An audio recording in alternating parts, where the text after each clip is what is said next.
And with that, we should be No, live. Yes, yes, Aim, I am late, but late by design. You see, I was going to start on time, and then I realized I was going to, and decided to instead chat with our CM in the VC. Yes, about yeah. various things. So, but we are here now. Hello, Aim. And today, yes, it is me and a relatively speaking newer member of the community and the mod team in general, being yes, RCM Plays. He is here. No, that is not. That's strong guy. I am me. Rye Pie Eye. Yeah, yeah. God damn it, why do I mix you two up with your R names? I'm so I embarrassed. I'd be more understanding if it was Red Skull, because at least Red Skull is kind of No, a similar. Like, you okay, you might be able to get mixed up, because we No, both. because Red Skull is this loud, bombastic individual, but you and RCM are both muted voices. I guess that's my justification. But in any case, after I have started this stream by thoroughly embarrassing myself by referring to We we're on entirely different hemispheres of the Earth. Let's just get this part clear.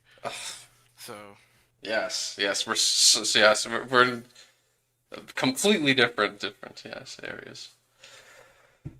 It's not like we'd be in the same country or anything. That would be strange. yeah. All right. Okay, don't say anything. This is the public web. Oh, oh, goodness gracious! Oh no! All right, but enough, Fortnite Island. enough delaying on my part.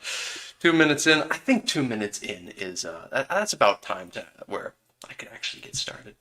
So, greetings and welcome. Today we're discussing the onboarding process. This is where y'all launch the game and you think, who do I play?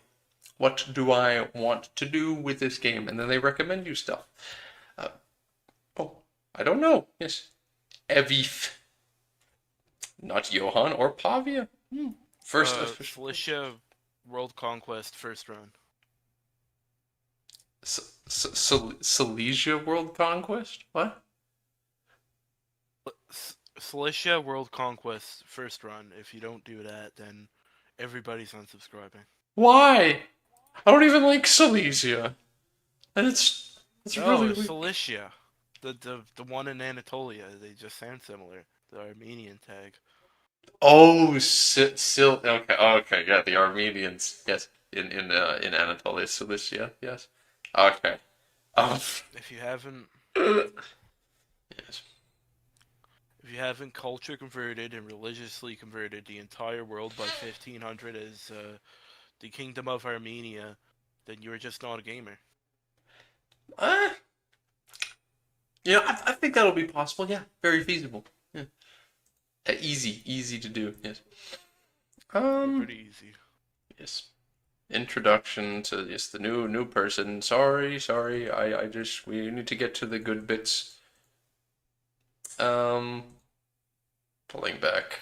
Oh, the toughest design challenges. Teaching a grand strategy game. Oh. I guess this also includes tutorials. Maybe. I'll have to see. I assume that means they're going to explain the quote unquote mission tree system in this game because it's basically tutorials they've described it as. I kind of hope that they make it more than just tutorials, but not like EU4 missions, but at least something. My voice is dying, so And my voice is just returning after having been sick. So they're explaining recommended countries, missions, and walkthroughs. So that yes, it does include missions, but I don't know what a walkthrough is. Does that mean uh, is that their way of saying uh tutorial or I don't know. okay, a walkthrough is basically a step by step. You're watching somebody play basically the entire game, and you just replicate everything they do, I pretty much. guess, but there's no way that they'd have that in the game. It's like built in. Oh, you just in the game you click on a button. It's like, would you like to see a walkthrough on how to play Brandenburg? Here you go. I mean, they have the wiki integrated in Hoi 4, if I recall correctly, so I don't think it's too much of a stretch. Wait, wait. Only went live now? We didn't see anything before this? You're kidding. But it says it's been live this Wait, whole time. I don't believe you, Eric. I don't believe you. no, You're I think this is rage bait. this is yeah. He's trying to pull a It is a fast bad one. bait. Bait used to be believable, Eric. Yeah, But guilty until proven innocent. before we dive into the onboarding pillars playstyles, so discuss the different types of players? Okay. So just as there's the three attributes of the game, there's also the three styles of players. And I honestly don't know which one I'd be. I mean, I'm definitely either an administrative or Diplo player, as opposed to expansion. There was a quiz on like the main server where like the main EU5 server where they were like, "What playstyle are you?" And I got military, so I'm just gonna assume I'm probably going to like a military guy.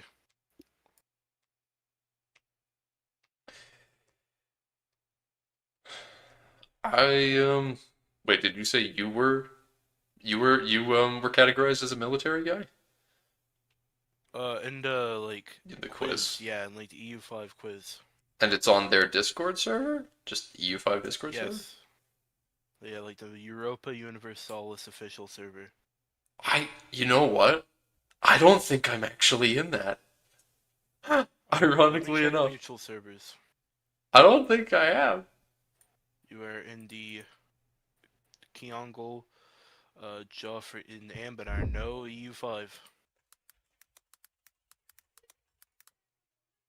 I have to join that and take that quiz. Or is it long? Yeah. I gotta do that at some It's not point. that long. You can also win a free like Logitech mouse or something. So Whoa! Oh god. I'm 99% sure I already have that mouse. So, but it's just a different skin. So I don't know what I'd do if I win it. The plebs layer. Oh my gosh, what a weird server. Um, well, I don't know where exactly their quiz is, but Announcements. I'll have to take that at some point. Probably not during the stream because that would take a while. Um, right.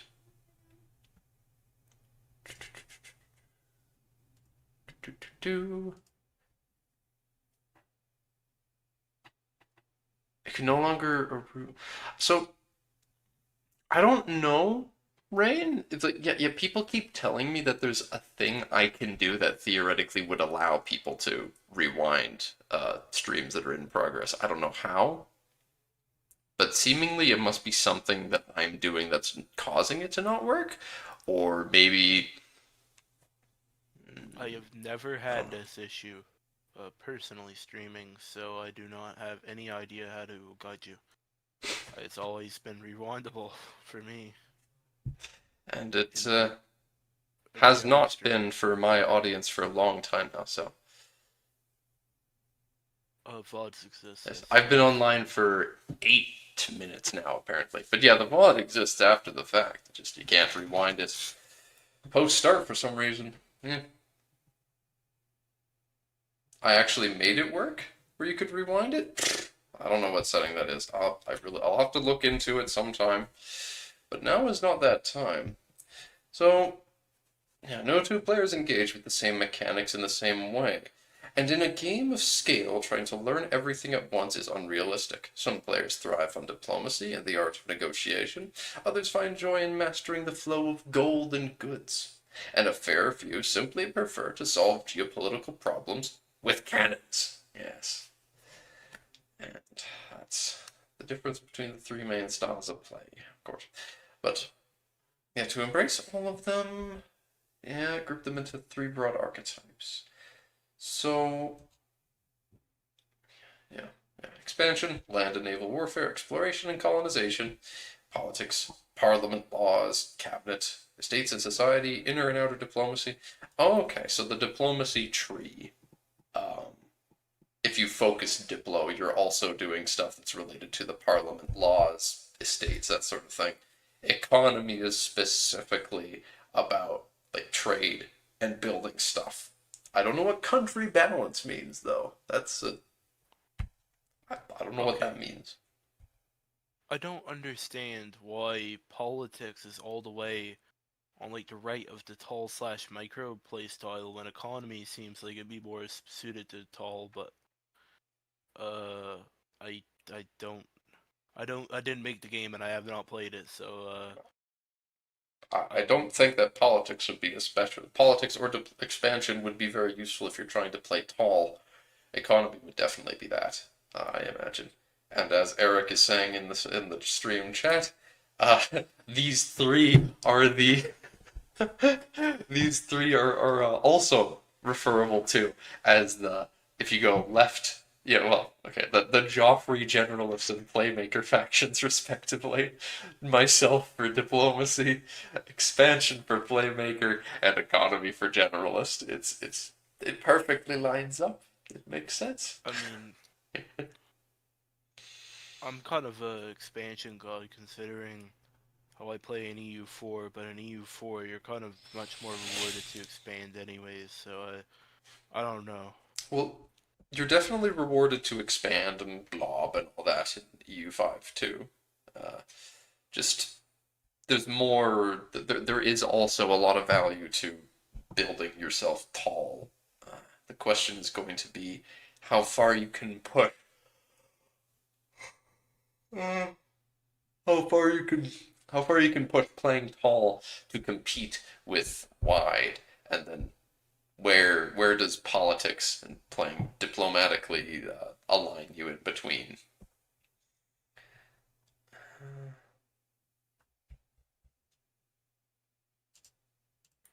Yeah, Fancy I don't. answers.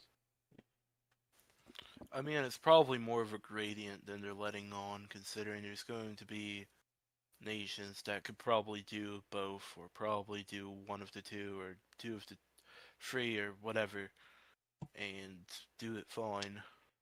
Well, yeah, yeah. I mean, you get obvious examples like the Ottomans and Muscovy. Those are all their obvious expansion ones.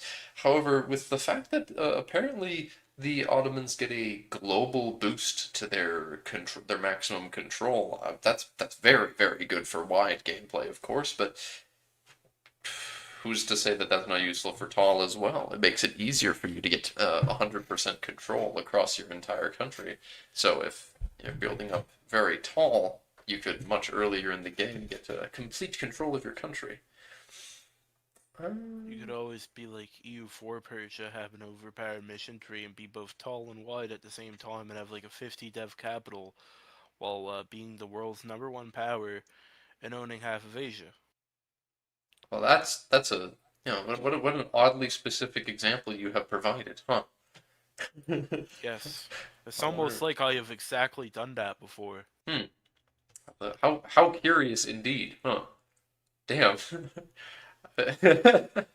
I wonder that there may or may not be an EU4 MP that is going on the Triple J Discord server where people who are playing outside of Europe are having a really good time, but everyone in Europe is suffering. Weird, weird how that works, huh? I unironically I am no part of that, I so know. That's yeah. it's a quinky dink. It is a coinky dink, but it's there for a reason. That's definitely a big reason why yeah, not the biggest fan of the mission tree, so I'm glad that theoretically they're not going to really be much of a factor here. Um, I think yeah, I've seen some people over the course of like the last 24 hours since I've been announcing since I announced the mod officially. There's been people saying things like how they you might have even been one of them. Um, sending so many messages the last while. It's really got me in a bit of a tizzy. But someone was talking to me about how they like mission trees for single player, but really don't like them in multiplayer. Because in multiplayer, they ruin the balance, and you usually can't. They either ruin the balance and make you completely overpowered, or you just can't complete them. So I've never played multiplayer, so I would not have any comments to say about multiplayer. But fair. Oh, it was. uh, It was you, Starsky. Yeah, that sounds about right. That I I do think mean, it would have been you, all I'm going Starsky. to say is that once you decide to form Persia, you have a win button. It's a win button. It's not anything else. Like it's all I gotta say. It's a win button. Sort of. Just but Yeah. the mission trees alone carry you so much. The they've also of course got the Zoroastrian discipline wonder and Yes. and their age bonus that lets them develop mountains for free. Zoroastrian managed to come from a copy of Coptic to probably one of the strongest religions if you're playing as Persia, just because of how much it gets buffed when it buys missions. Another reason why missions are imbalanced at EU4. The Dutch mission tree. Like it's okay that it's ridiculous because you're starting so small. All right, but to discuss recommended countries.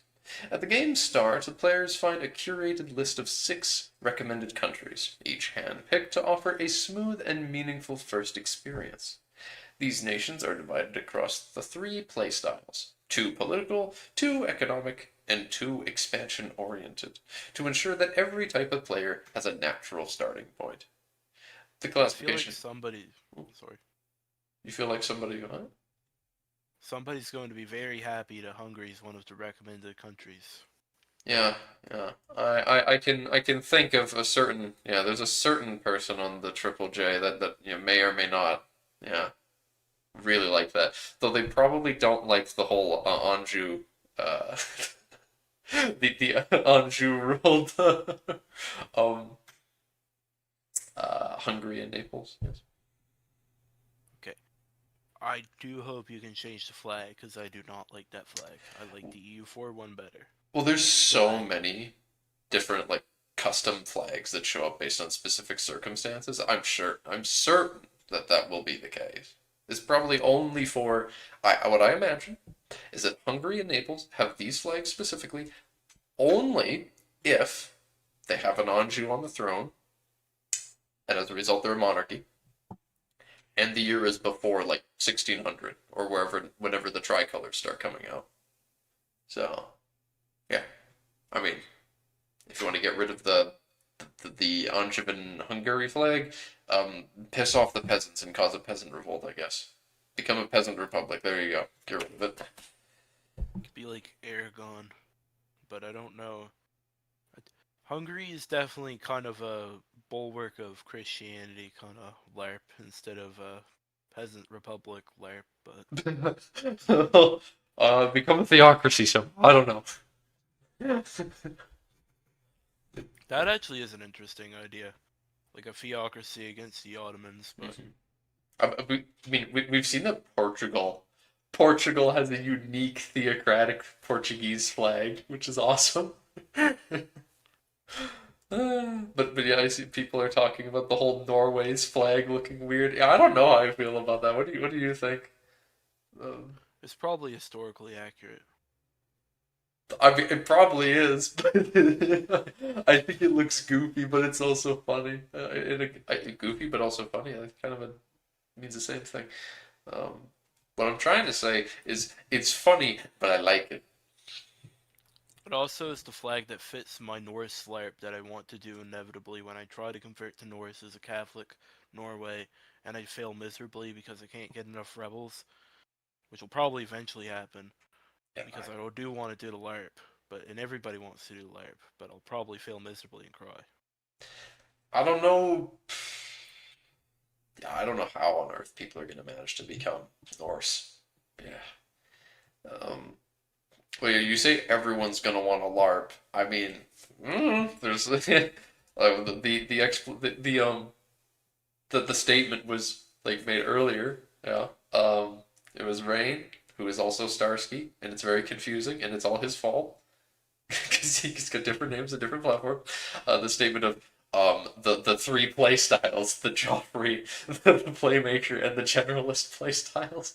And it's like, well, not everyone actually goes for the LARP. A playmaker, for example, is someone who he sometimes tries to role play, but that is far from his focus. So I don't think he would, for example, ever consider trying to become Norse, unless Norse was like, relatively easy to convert to and was really strong for some reason, like Christiani is or was.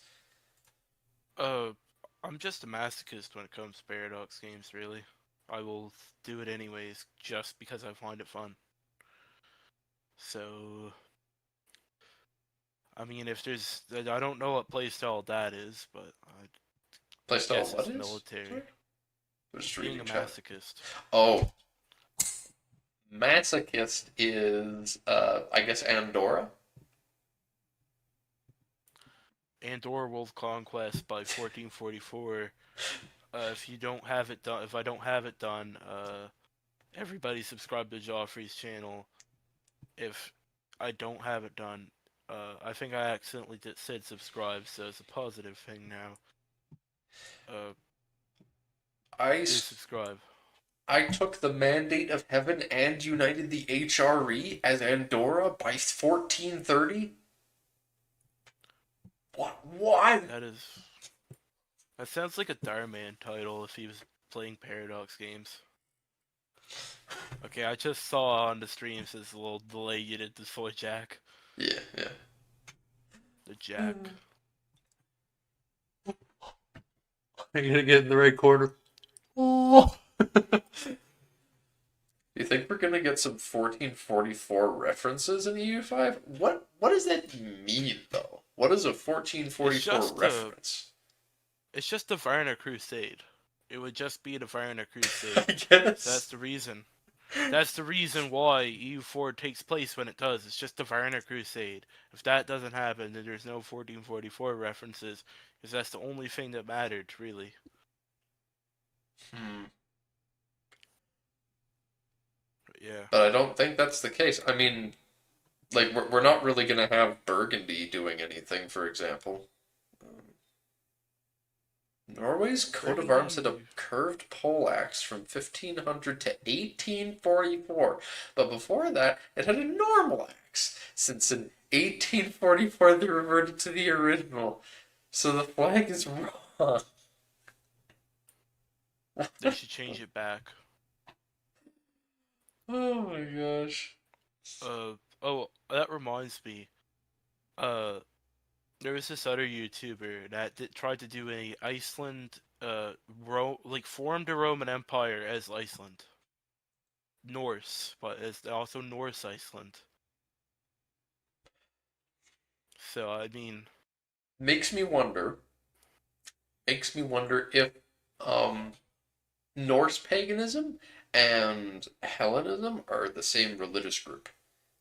I wonder because mayhaps. if you have any, I think no, it's not even any. As you can convert to any religion within your religious group whenever you want to. I think, or maybe there at least needs to be some presence of it in your country. I think there needs to be some of it in your country. So now there probably couldn't be any shenanigans where you like convert to Hellenism as Norse, which ironically enough is a thing you do in CK3. It's like the only way you could grind enough piety to spontaneously create it again. But I mean, there's in like Antebellum, if you play as like the Hellen, like the was Nicaea, yeah, you can form the Hellenic Empire, and there's just this random event where you lose 4 stability, you lose a shit ton of stability, or lose legitimacy, prestige, but You listen to this one crazy guy that wants to convert to Hellenism for your entire country, and just like screw it, let's listen to him. Let's convert to Hellenism. Why not? You know And that that's how you convert to Hellenism. okay. You say that like, well, that's insane. I can't believe they did that in that mod. That guy is in EU5. Really. He is. As a matter of fact, I saw somewhere, I don't remember where, but someone showed me that there was like a sequence of images that was like under these circumstances, it's like this character will appear and you get these options. And specifically under the circumstance that that character appears and you are playing as a Orthodox ruler of the, the Byzantine Empire and you're a lunatic or something. You have to have some fucking brain damage. And then you can decide he's got some smart ideas. Let's embrace neo-Hellenism or some shit. The funny thing, in Antebellum, it's not even reformed Hellenism. You just get raw Hellenism, and then you have to go through all of the steps. You have to conquer Egypt. You have to conquer like all of this land just to reform Hellenism. Because you only have like a basic pagan belief. You can still convert to like Muslim or Christian or Islam or Jeez. Christianity. I don't think there's going to be any reforming of religions in EU5. I don't think so, at least. It's kind of a antebellum thing, anyways. So I wouldn't not surprised. So yeah, AIM, the whole yeah, and well, all you y'all talking about the North Sea Empire. Yeah, the idea is that well, I don't know. See that's a tough one because things like Celtica is obviously a fictional country, never formed in real life. But I can see where you're getting at with the North Sea Empire because it existed for one guy's lifetime. The guy who, which was really funny because I my first girlfriend ages ago. My first girlfriend got me to watch Vinland Saga, and I fucking ruined it for her. I without even knowing that I was going to because I ruined it for her because I recognized Canute. I'm like, holy shit, Canute's in this show? Why is he such a bitch? She's like, what do you mean? I'm like, oh, that's Canute the Great. He's based. He does all of this. And she's like, you just ruined the whole story for me. I was like, oh, You've ruined the story, but it's history. I ruined the whole story for her because she's not a history nerd. She just watches anime.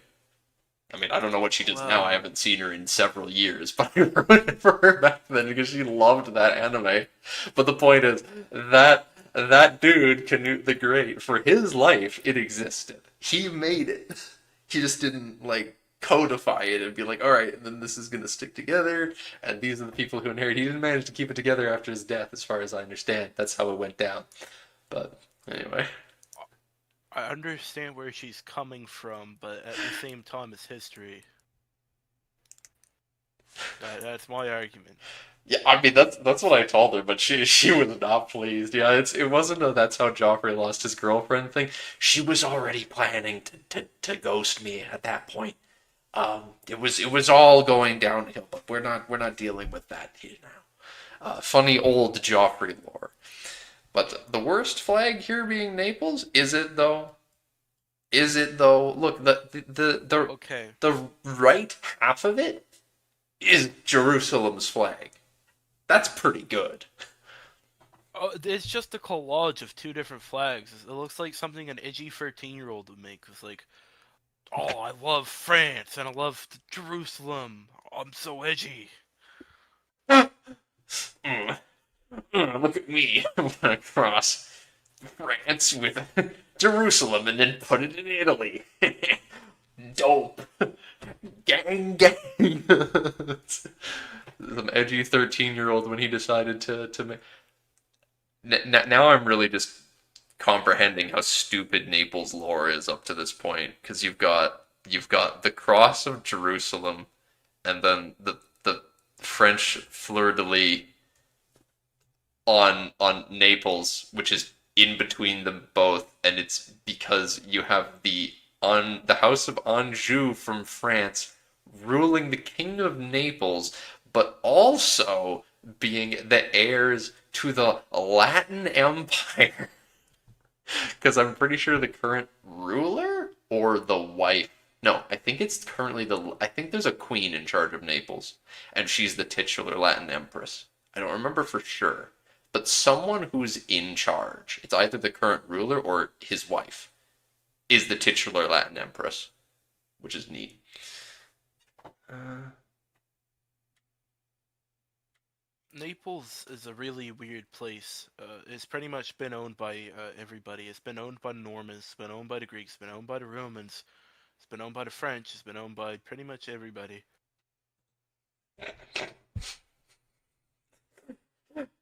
Lex.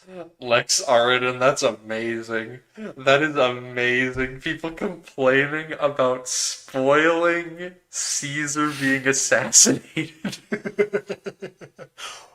Spoilers! Only, like, that is one of the top, most famous assassinations in all of history. And it's like, what? You just spoiled that happens? Next, you're gonna tell me JFK was shot. Yeah, I was What? gonna say that, but I feel okay. Here's my thing. I think Caesar is the most popular assassination or the most like long-standing, because JFK has recency bias. If you think about it, JFK's assassination really wasn't that long ago in the grand scheme of things compared to All right, Caesar's. all right.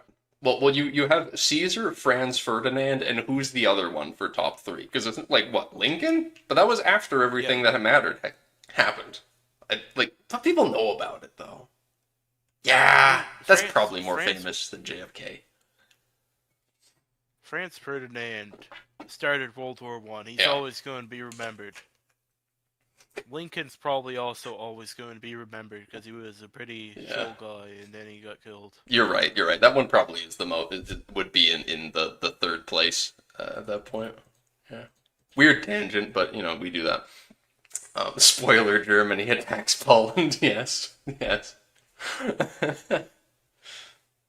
Yeah, let's not spoil history, guys. Let's not spoil EU5. Spoiler EU5. Yeah. All right. EU5 spoiler. We're all going to be poking Burgundy with a stick, asking it to do something because it's supposed to do a lot, but it doesn't do anything.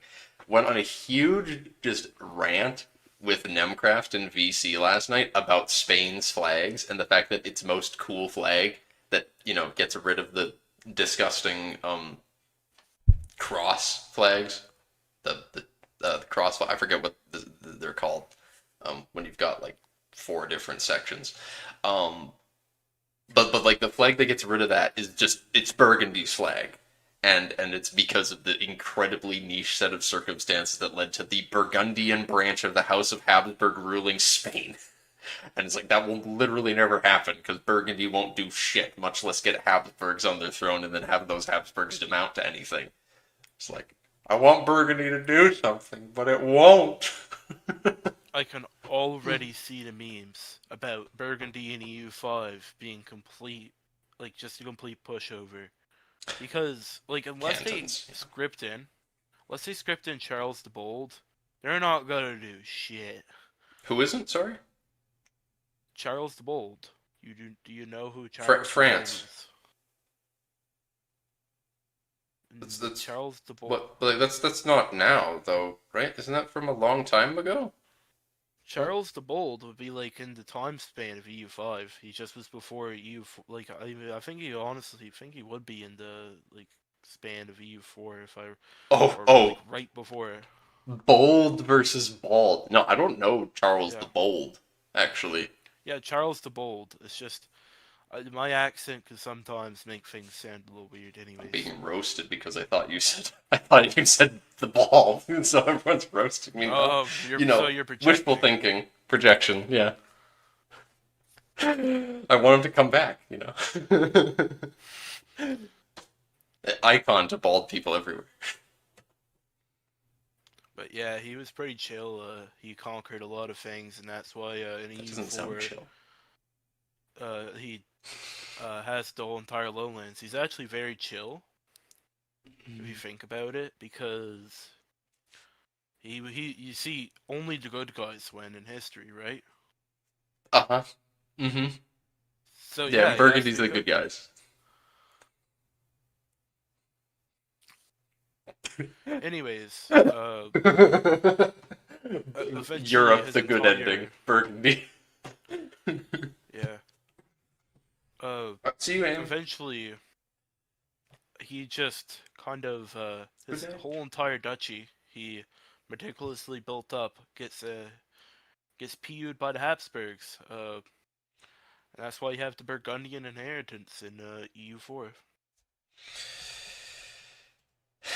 And the Austrian Low Countries, which then become the Spanish Low Countries, and the Habsburgs are so annoying.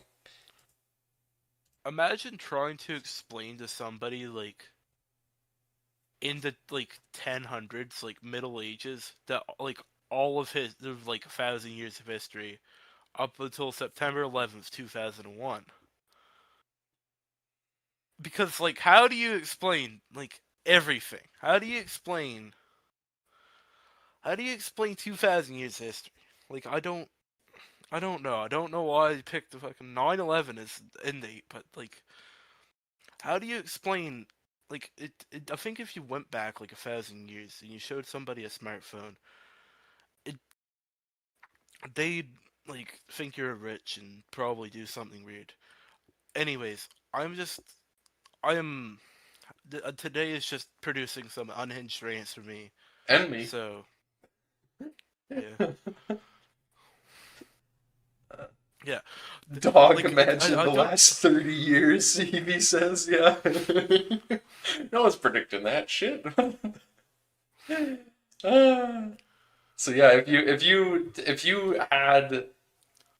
if you like told someone to look at the map of 1337 Europe and you explained to them like somehow they knew all of history leading up to that point. Whatever. They're just a huge history nerd for everything leading up to 1337. In what world would they imagine the Habsburgs would do what they did? Nope. I mean, Mm-mm. it's kind of all of history, really. Like until pretty recently, like a very small amount of people could make a very big impact. Because like armies were significantly smaller than they are now. So if a couple people, like 10 people dying in an army back then could cripple you. Like especially if they're important or cavalry or something. Now, it would be bad, but you'd be able to recover from it. Like over time, that's kind of the thing that happened, really, and that's why a lot of things kind of went the way that they did. Is because, well, a lot of people, like a good enough people, which would be a lot less in that time, were able to just start like country, and that's. Anyways, yeah. Let's try not to get too sidetracked here. Eh, We're trying to EU5 Tento Talks 84. eh. This is arguably what people come for as much as the actual pop, the actual discussion. But yes, yes, fair. What? Okay, okay. So the classification for why they assign like Holland's economy, that makes sense. Hungary's curious for economy. I don't know like what makes someone economy versus politics is kind of tough for me. Like what makes Naples and Norway politics? Norway's politics? Like what are you doing politically as Norway? Are you because you're in a personal union with Sweden, I guess? So are you trying to become stronger than Sweden and then also get a union with Denmark or something to form the Kalmar Union? That was going on? But at that point, why not just play Sweden? Because they're stronger. Also, the first thing I'm doing is Naples is switching my dynasty to get rid of that flag. Well, Yeah, I mean, that good is. luck with that, I guess. Actually, I think it's easy to do that now that I think about it, because the ruler of Naples is just a woman, right? I think she's a woman. There's a whole bunch of issues over succession Well, because of it. okay, now you're being sexist. Uh, just because she's a woman doesn't mean that it's easy to get rid of her. Okay? Wow, I mean, You Uh, see, the zero, like the one female Joffrey viewer, is going to be very offended by that. yeah, that's my girlfriend. Yes. She'll tell me she'll have watched this and tell me later. Joffrey, you think it's easy to get rid of me? But she won't tell me that. She'll just like I'll wake up in the middle of the night. She'll be standing over me, just staring at me. You think just because I'm a woman you can get rid of me easy? You think? Huh? I've done Not a some problem. shit. Oh no, cancelled. Yeah. Okay, I think everybody currently watching is a dude. If you're not, then you get a gold medal. I've been in theory, Rain. I think what Rain is saying implies that otherwise. Anyway, but yeah, man. Ottoman's expansion makes sense. Castile, I guess, because you kill Granada and then expand into North Africa, or is it that you just unite Iberia? I don't know. That's one thing that's always going to be weird, I think, with EU5 is the fact that so in EU4 you actively have motivation as Castile to leave Portugal alive. They're actively helpful to have around. But in EU5, you got no reason to keep them alive, and they're notably weaker than you. So I think that this game is going to be the end of the era of Castile Portugal buddies forever because they just got no reason to work together, and you no longer have the system of EU4 with like settler limits. So you've got to limit how many colonists because in EU4 it's really useful to keep a Portugal alive because you've only got so many colonists you can make at a time, and you both actively want to bring trade to the same place and makes you both more wealthy. So keep them around. But now Uh, it doesn't help you. on an unrelated note, I might have underestimated the amount of women in the audience, so we might have to make too many gold medals. No, don't promise to hand no gold medals. No. Real gold, by the way, right from Joffrey's bank account.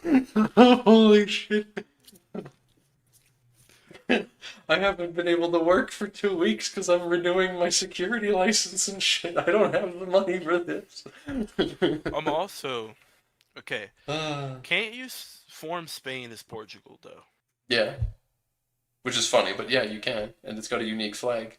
You can form I Spain as kind of Navarre, want. and Navarre has a unique flag for it, which someone was mentioning earlier, and it goes really hard. What about Andorra?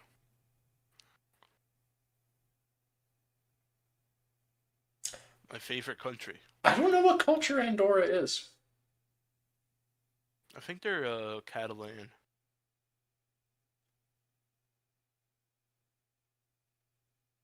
I don't. I assume that they're, well, maybe not Catalan, but they're probably Aragonese because they're inland and they're in the northeast corner. So Yeah. yeah, I actually that's a good point. I don't Somebody. even know if Aragonese is a culture yet. Mm. But regardless, it's one of those. Wanna. It's a Spanish culture. It's an Iberian culture. Sorry, Yeah. sorry. The great country of Al Andalus will rise again in EU5. Why are people in your chat talking about your like an OnlyFans? Yeah, because I secretly have one all along. Didn't you know? Did I not? It's Wait, can you post the link? yeah. I thought I did. It's mandated that every viewer needs to subscribe. Yeah, it's just pictures of my bald head, of course, of course. I mean, you say that, but there's bound to be somebody that's actually into that. Yeah, and their name is Dude Line. We have no Andorra flag yet. Yeah, that's the next thing they need to do. They need to add Andorra, Spain, specifically. If they don't add an Andorra flag, I think there's going to be a angry man outside of Paradox Center's HQ, and I'm gonna do nothing but You're just gonna be put up there a and you'll be sign. angry. Yeah, I'll be. I mean, there could be two men out there that Well, are there might angry be. if you want to join. Maybe. I'll see. It's like, I got time. I'll take some time off work. We'll go over to Barcelona. Yeah, we'll hang out. Just look at them angrily. Mm-mm. Hopefully they add some sort of military order flags for Spain for once the Across the Okay, Pillars DLC comes out. that is a hell of an excuse for a excuse to take a trip to Barcelona. We're just gonna go out to Paradox HQ to protest. Actually, we're not. This isn't a trip. This isn't a holiday. We're protesting.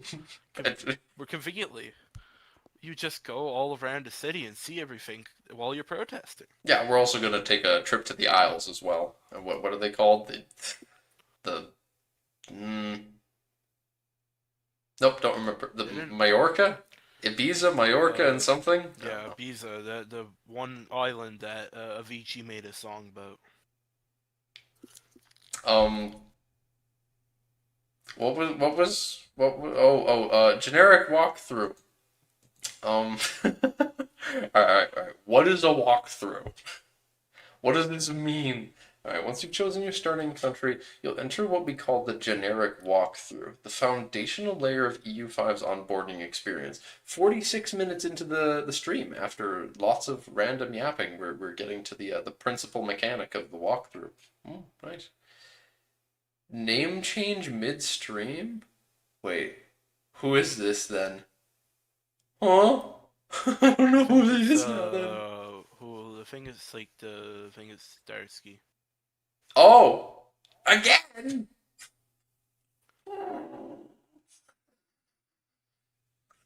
Just trying to mess with me even more.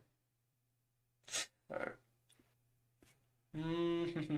The step-based journey introduces the core mechanics every player needs to grasp before moving on to the specialization game system. What? Game systems like balance pops, estates, and other fundamental frameworks such as the outliner, map modes, hints, and automations that shape the management of your nation. Okay. So they're trying their best to make a good tutorial. Um, we'll see though. Okay. It's inaccurate to say that I want to develop my society into a flourishing utopia. That's not what I do in Paradox games. It's kind of the opposite. Why not? Why not? Generalist does it all the time. No, if you're not useful, then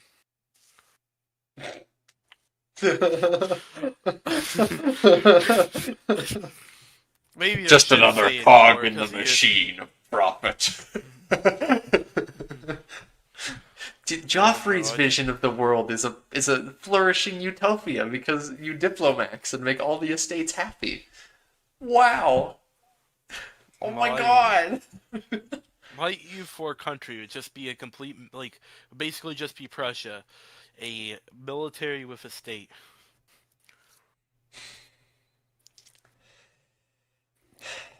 That's kind of what if you play the Teutonic Order, that's basically what you're doing. So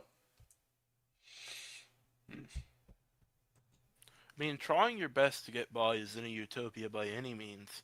You see, if it was a utopia, then everybody would be in the military and they'd be fighting to expand my country.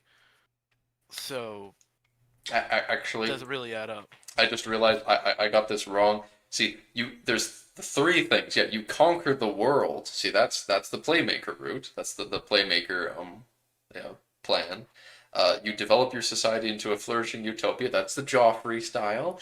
And then there's the generalist strategy of become an unrivaled economic power. That's the explanation. Yes. Economy is for nerds. I just like bashing thing with rock. Yes, you are the least nerdy person that exists. You, Yes, there's nothing nerdy yes. about you at all. Yes, of course. Tooltips, they've carried over their blue tooltips. You hover over and then lock it in, and then hover over another one and then lock it in. So you go country, and then from country you go extraterritorial country, and then you go to own, and then you see what own means, and so on and so forth. Okay. I'm not the playmaker, but I don't roleplay being a good ruler all the time. Okay, that's what I say. I I'm not always a good ruler in Paradox games. I left a Sometimes, I sorry. left a comment with an alt account on one of his videos once because I just got really frustrated watching one of his streams. He spent like 3 hours. I think it was the Austria one. He spent like 3 hours talking about his having played as Austria, and basically once every 40 minutes he would stop for a moment and talk about how he gets hated on for playing the game like a game. And I just finally, after the like third time that it happened, left a comment saying, "People don't hate you because you play the game like a game. People are just frustrated that you keep saying you play the game like a game, and because when you say that in response to saying you're hated, it makes it sound as if people just hating on me because I'm playing the game right. I'm playing the game like it's a game, the way it's meant to be played. You all just hate me because I'm doing it right, while you guys are playing the game like a book. That's what it feels like, and people get annoyed by that." And it makes it worse because he Okay, says it and people see it and they're like, "God damn it, he's saying it." Uh, okay. If I'm gonna give my take, I see it more as a sandbox. You can just kind of do what you want. If you want to play the game like the playmaker, then you are more than entitled to do so. If you want to play the game like a caveman that conquers everything, you are more entitled to do so. If you want to play as an economist, you are more entitled to do so. But it's kind of a situation where everybody kind of has a point, so everybody's right. Yay! Everyone's right. You all win. Here's a participation sticker. I There you love go. you That's all. my No. annoying centrist take that everybody is right. But Gah. what about me? Did I win? Ah. Am I right? Nemcraft garbled Yes, voice jump scare. Is Nemcraft right? I don't know. I don't know. yes. Where's my trophy? Let me adjust your Uh, volume a little bit. Oh boy. oh, well, sadly enough, we've already melted all of Joffrey's gold to make medals for all of the women that he knows, so Yes. we can't make So you don't get an yes. award, Nem. I'm sorry.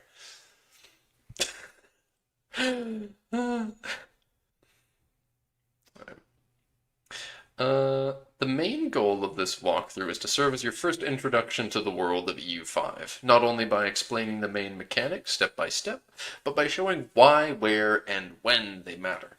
Each stage helps players locate relevant systems in the interface, understand their purpose, and recognize when they become important. So, hints. Yes. This does sound like it could be quite helpful. Huh. If you had this alongside and the hints and such alongside actually having other players like another person suggesting things for you to do, that could help a lot, I think, with teaching someone the game. Hmm. I mean, we're not going to return the gold. You just need to The, donate the it thing back. is, it's one of those situations where it genuinely just is the meme of you have to play 100 hours in a Paradox game to even start understanding it. Yeah.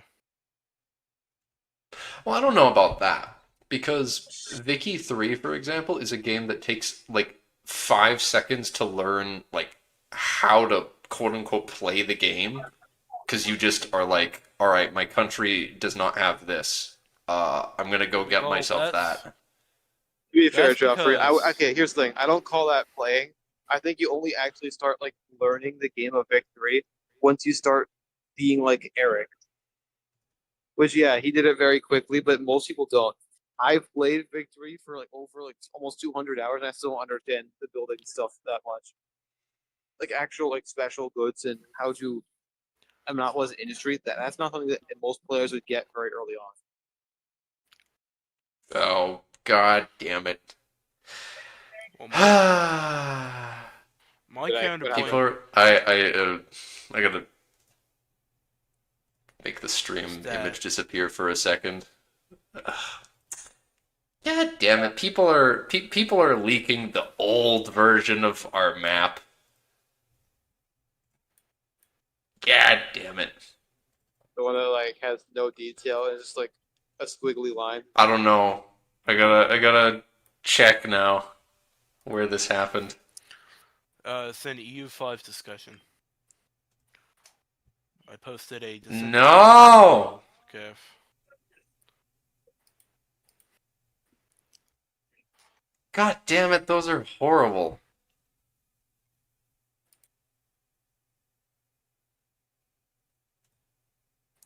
The mod hasn't even come out yet. The game for that the mod is based off of hasn't even come out yet, and we're already getting leaks. Damn, I got to see the map for like 3 seconds, and then it got deleted in real time.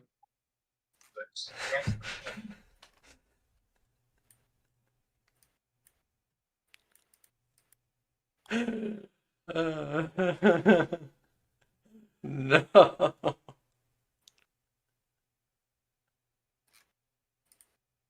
Yeah. I mean, I'll leave the most recent one that he posts, the one that he described as the quote unquote modern grand map because it's close enough. Yeah. You didn't like the map where there were just delete it 2 all. words, Banarian and Xantor. Oh no, I deleted the shit out of that. That was bad. That was bad. I did not want that being shown off. Okay, I saw you delete it in real time. Oh, thank you, Joe. Yeah. you gotta be kind of principled with this stuff. You just need to delete it all, because if you don't delete it all, then you kind of you open the door a little bit too much to leaking. You gotta be very harsh on it, from what I've learned and I've experienced. Sorry, Excuse me. repeat that. I don't know what you just said, so. I was saying that I don't even think that's the main issue. I think Joffrey just need to post like the quote unquote official map, and then just say like Yes. that's the real map. Dark told me about it having been leaked, so he wanted me to send it the most recent one to him, so I sent it to him. Yeah. Make a official rule set for the server as well if you don't want people to leak it. No, That's it's also a good point. Yeah. that it's fine that people leak that map. I just didn't want them showing the very first draft. I don't want that being the first thing that's shown to people. Yeah. Nemcraft is in fact sounding like Kid from the Ghost Stories dub sometimes. Yes.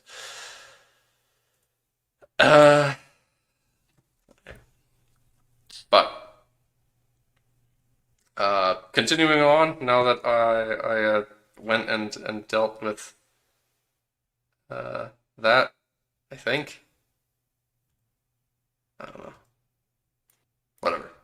I'll resolve that later. It's not a problem, really. Joffrey turning It's to not authoritarianism. Yeah. It's not authoritarianism when I like it. I am merely an emperor of a constitutional monarchy. There is a council that I can overrule the council at any time, but that doesn't mean that. Joffrey question. So I forgot what's the stream about again. Oh, yeah, it's easy to forget what the stream's about in this one because it kind of has never been on the rails. Yeah, we're theoretically talking about the quote-unquote onboarding process, which means we're talking about the way that the game introduces people to the game with tutorials, recommended countries, and that sort of thing. Okay. And right now, we're supposed to be looking at the walkthrough section where they are showing what it's like when you launch the game as a recommended country, Yeah. and you get a recommended list of things to look at and what they mean, that sort of thing. This is the part where I explain how I've never played a game tutorial. The only time, I played one game tutorial for Paradox when I first started CK3, and I immediately closed it after like 30 minutes because I was bored out of my mind. Paradox tutorials suck. I don't. Okay, here's the thing: you can play a Paradox tutorial if you want. I just don't believe that the tutorials actually help you learn the game any better than just playing it on your own. Yes. You need to tutorialize, not make a tutorial. That's the big difference in game design. Also, what is going on? Griff, please mute Yes. yourself when you're not talking. Yeah. We're on a stream right now. We don't want to be hearing the cafeteria. He's in a cafeteria. 80% sure that's where he is. Yeah. Usually. Oh. The legal regime has now interrupted that force has begun in the situation where what the heck is this a reference to? What the? It is for Joffrey watchers to judge how far its own resistance ought to extend. What the heck is this a reference to? This is I don't know what's going on. But yeah, you may as well play and fail at a country you're interested. Yeah, I get that. That's how I ended up learning, but it takes a lot longer that way. Theoretically. I don't know. Progression isn't based on simply reading and acknowledging instructions. It's about taking action and experiencing the results. Each task asks the player to interact with the game world and observe the consequences, because learning by doing is far more effective than passively following directions. So you do something and then it tells you about it? Or... Huh? I don't... So you open up a tab and then it tells you about the tab, for example, I guess.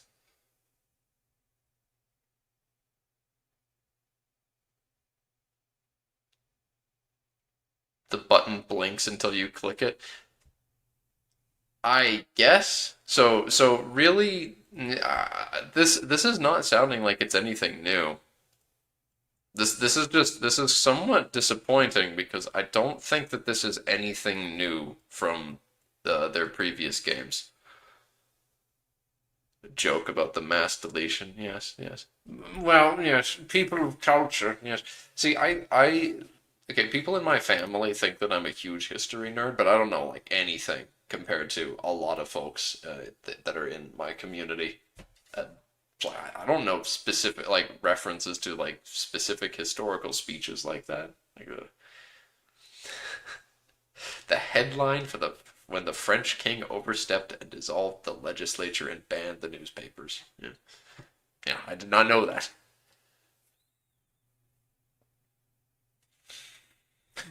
My family thinks I'm a technical wizard because I know how to build my own computer and switch the HDMI port, so... Okay, one of those is significantly more impressive than the other, I must say. Yes. Uh,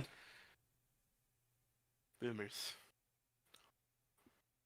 That's all I need to say is boomers.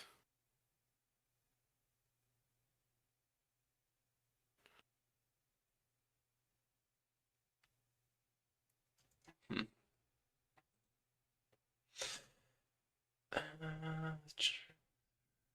The generic walkthrough can take around 15 to 20 minutes to complete, depending, of course, on how deep your relationship with tooltips is. Some players breeze through it, and others take a short detour into tooltip reading odysseys. Now here's the best part. The generic walkthrough flows seamlessly into your actual campaign. You're not playing a separate tutorial. You're already ruling your country. Yeah, this is just how Victoria 3 does it. There's nothing special about this so far. I don't know if there's gonna be. If you know anything about Victoria 2, this is the EU5 is a lot like Victoria 2. Well, the tutorial specifically, I mean, is the same way the Vicky 3 tutorial works. I just don't like to hear the word Victoria, free, and good in the same sentence, so it's just kind of Well, I turn up my nose at you. Then. No, I never played the game. It's just entirely off of vibes. A vibes-based analysis of Victoria Free.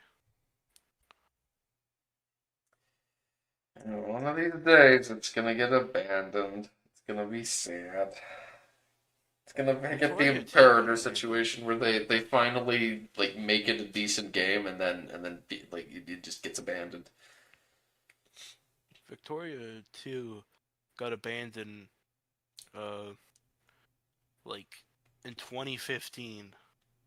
So, That's because it was before EU4 and it was before CK2 and EU4. So like they didn't do the whole mass content okay, who train. said Victoria's Free's army system is the best Paradox army system? He's rage baiting you. He's rage baiting you. Okay. Okay. Lex I is was- rage baiting you. It's very obvious fate. But yeah. But he's shit. still shooting his shot, and it looks like it was working for a second there. I was not going to be happy. Oh. Like, I didn't. Okay, if you do actually like the Victoria Free Army system, learn how to control an army in a real man's Paradox game. Come back. Oh. Okay. The one singular thing that I will say that system does that I like is that the AI knows how to use it. That is the only thing that I can say positive about the Vicky 3 war system is that the AI can use it. That's because it's like kindergartner's first Paradox game army system.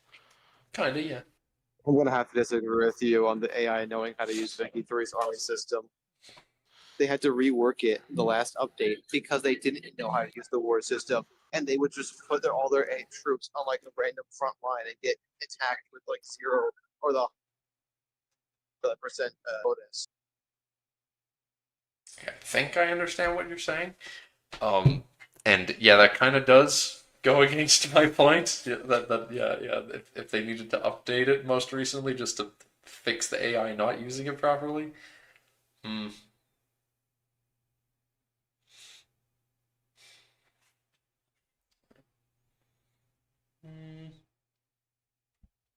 Alright. But Anyways, I hope we can all agree that EU5 doesn't launch like Victoria Free. It doesn't look like it's gonna. Because Vicky 3, like, people all.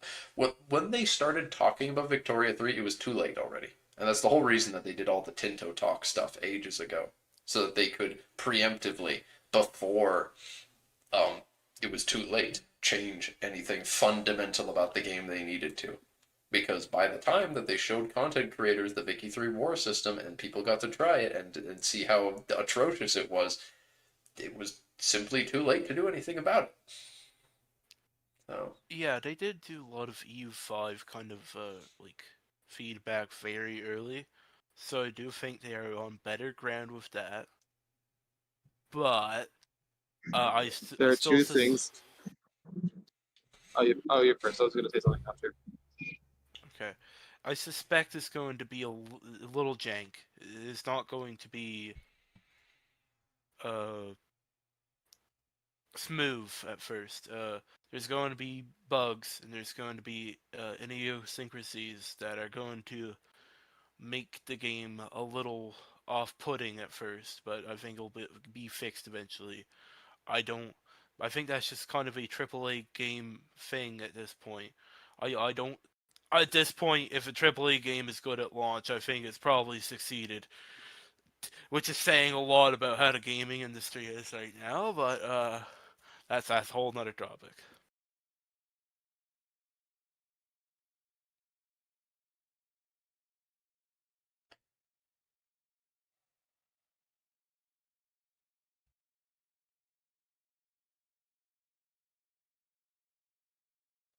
I'm just noticing the country rank number.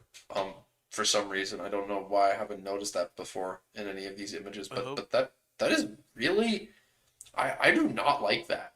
That is one of the very few elements of the UI that I look at and just think, ugh, I don't like that. It's just they this. should just replace that entire corner with the flag. Oh yeah, there's a lot of people that say that. Like, I don't care. I don't care. I don't need to see I the will say flag. I am one of those people. I am disappointed that the portraits are there instead of the flags. I want the flags to be bigger. I guarantee it's going to be a mod like a few days after launch, and I'm going to install it immediately. Yeah. The one thing I was gonna say earlier though is that there are two things that have been the bane of just every like bad Paradox launch. It's always been these two factors. First, the lack of review over whether a mechanic is good to add in the game or not. Like for example, in Victoria 3, the other problem is the lack of beta testing, or the lack of or listening to beta testers and feedback from people who've already played the game. That's how you get things like Graveyard of Empires or Leviathan. Oh, don't speak their names. Ugh. The reason why I'm actually more excited about EU5 than a lot of other Paradox launches, and as well as All Under Heaven, is because both of those have seemingly had positive feedback and positive community reception. Meaning we've actually got to see what's in the DLCs or the game, and it actually looks good. And people that have had talked about changes or things that should be fixed have actually gotten them fixed for the most part. So like, that makes me think that they're actually like listening to the people for once, so which I do appreciate. One can hope. Well, I'm just saying I'm unfortunately, more any of okay. the Oh yes. and all the time, lots of people criticize the UI, but they don't say what they think it should be usually. But in regards to this specific thing, I think the very clear thing that I do not like about it, feedback wise, is this just vague shape. I don't know what this is going on here. What this thing that the number is on is meant to be, but I do not like whatever this shape is. Um, I feel Okay, like I will say, Geoffrey, yeah. you were saying people criticize the UI. At least from my perspective, I know a lot of people were criticizing the Victoria 3 UI.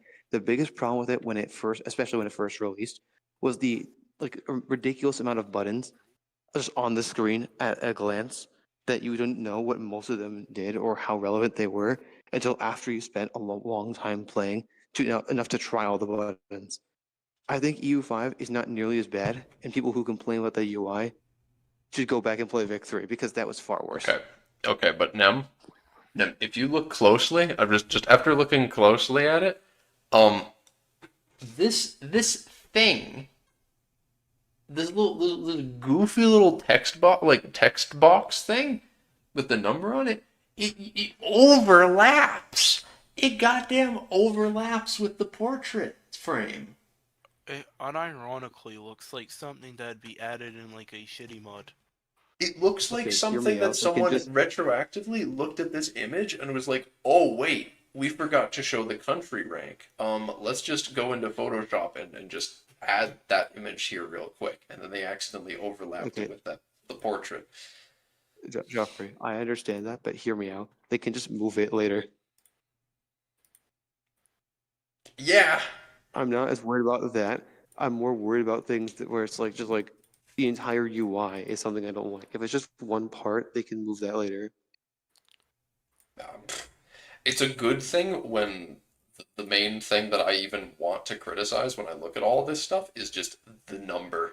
Because, like, oh, big whoop. If that's something that stayed forever, it's like, oh well. What a grave concern. I love all of the different categories. I really like the symbols that they've got for all of them. They're very eye-catching and it's very obvious at a glance which one all of them are. You don't even need to really like look at them to just notice, yep, yep, what each of these ones are. Yep, yep, yep, yep, yep. Though maybe Something up.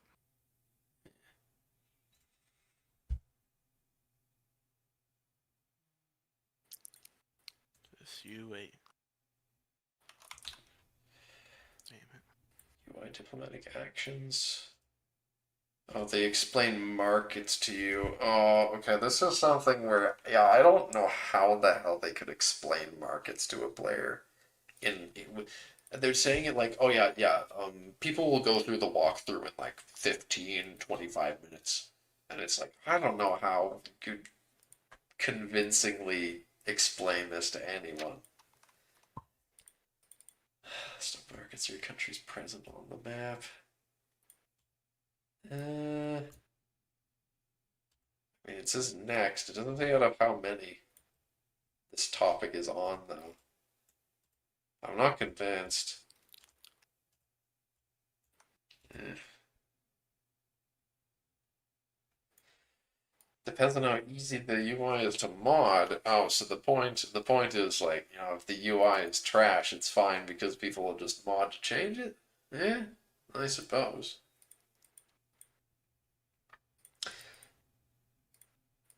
Probably have a UI mod on all the time to find one. Yeah, I suppose. Then war. Yeah. So you click on military and it tells you about more stuff. Fort limit.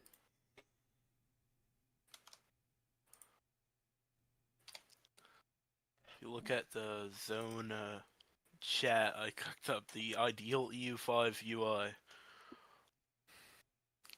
Or the ideal EU5. Just a big flag. Yeah. What did you do to me? What did you do to me in the corner there? What is that? I mean, I gave you an extra long beard. I gave you sunglasses and a Walter White hat. I don't want a beard. Yeah, and I made Celtica. You that's pretty small, Celtica. There's yeah, big Holland flag. Yeah. Ah, goodness. But Sorry. what the heck? A fort limit. What is this? Why is there a fort limit? What does that mean? They probably did that because the AI built so many forts that every single individual location would have a fort in a country. So you don't have a force limit in EU5. Instead, you have a fort limit.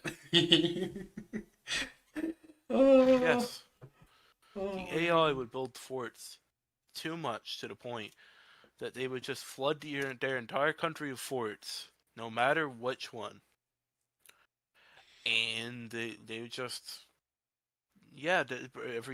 every single location, not province location, you would need to siege a fort.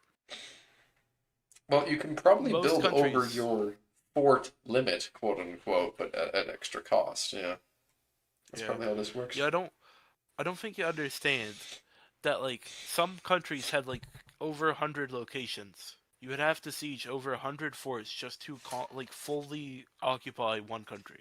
Yeah, I do understand that. They did explain that people had been explaining that. Yeah, they've been needing to siege every single tile on the map because the wars would be this stupid gameplay loop of the AI builds infinite forts because they don't need to pay money for them, so they put them to zero maintenance.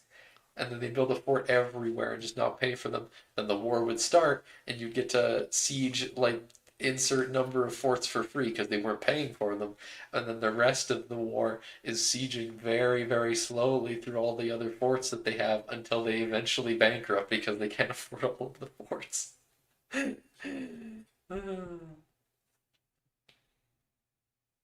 Could have fixed I the sure AI was going instead. bankrupt. Well, they could have fixed the AI instead. But this is also just not a bad idea in general. Due to the idea that the same reason that country had a force limit EU4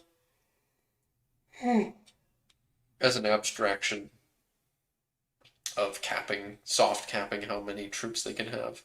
I don't think it's a terrible idea. Feels unintuitive. Why not just give them a maintenance? I think they're doing I'm that too, 99. but they've never I'm mentioned the fort limit 99. before. I'm 99% sure that they had fort maintenance, but every single AI would just turn it off and it'd be too cheap and they just spam out forts, so you kind of need to have it. So It also makes it so you can't spam out forts as the player in like multiplayer, because imagine like a multiplayer country with every single location having forts. yes, yes, it would be terrible. It would be very much bad. Um, we, hmm, yeah, I have not seen nor heard of this fort limit concept before, but who knows how long it's been in the game? I don't know. No one's mentioned it from as far as I understand. But the regardless, yeah, I think initially the problem was that they made this big old change that you can reduce maintenance of troops and forts to zero maintenance. So you pay literally no money in upkeep for them, which makes zero sense. And they did that to help the AI, but then because of that, the AI would build infinite forts because they don't see them as being having an upkeep cost. Uh, but then they changed it so that they gave them a minimum maintenance cost for armies and forts. So you can only drop the maintenance so low. So theoretically, this was added alongside that as a further way of soft capping this sort of thing. But I don't know for sure. Could also make It it one feels fort per intuitive. province. The one fort. I'm sorry for cutting you off. The one fort per province thing, Starsky or Nuru. I don't know. Um, was something in Imperator. I don't know how much you know about Imperator, but they've got a in that game. There's like a per province limit on forts. That's an important mechanic, but this is global. This is for your whole country. It also makes it so you want to put your forts in more tactical locations instead of just spamming them. I've also got no idea why the fort limit is in the Navy tab though. So who bloody knows? Maybe this is an issue. Well, probably.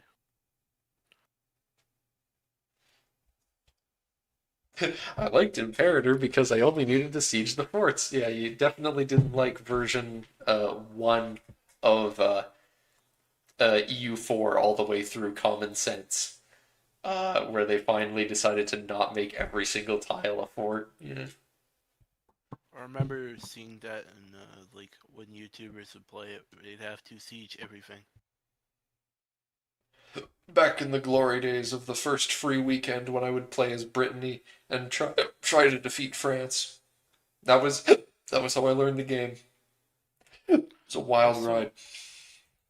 all of these people having different names on YouTube confuses me. Because I just like to have the same username no matter what. I've had the same username for at this point damn near a decade. So It's really just Starsky. no, there's Nemcraft that says Okay, Warrior. this is true. But look, he has look at his profile picture. I figured, but Yeah. I mean, if he wasn't a mod, or well, he had the same profile. But anyways,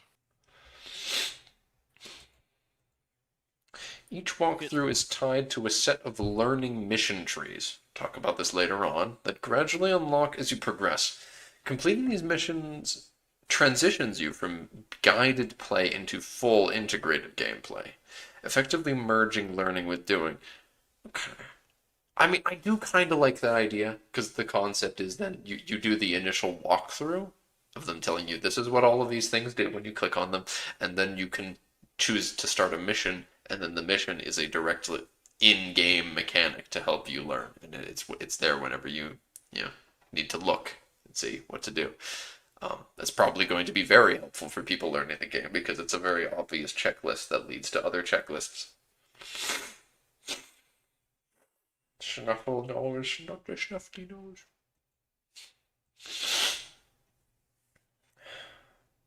When he started designing these systems, realized that teaching grand strategy games requires more than just good UI. It's about psychology, pacing, and motivation. Okay, the dopamine. You gotta hand out the dopamine for completing missions. Here you go.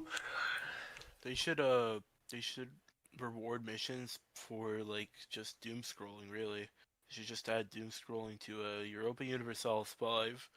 When you complete a mission, you get extra TikToks, and that is how you scroll. And if you're not spending every single waking second on EU5, then what are you really doing? You've just invented the newest, greatest invention for YouTube and TikTok. The dopamine from the doom scroll, where you every time you scroll a certain amount, you get some reward. Ooh. Don't steal. Pay me at least $1 million, and I'll leave you alone. I won't Google. I know you're listening, Google right now, because I'm on your website, Google.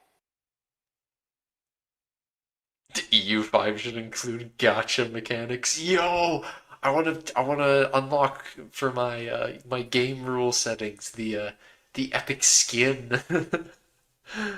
Uh, Okay.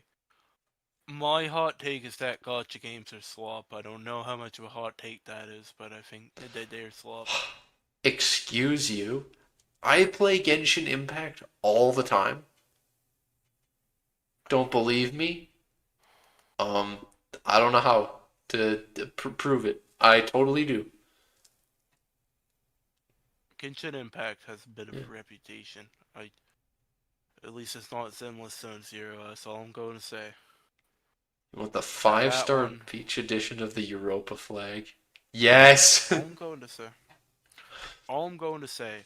Never search Zenless Zone Zero without age restriction on, or any kind of content filtering, because you are going to see things you do not Don't want to see. suggest people don't. I'm giving people a fair warning here. Make sure you have it on if you're going to search Zenless Zone Zero for educational purposes.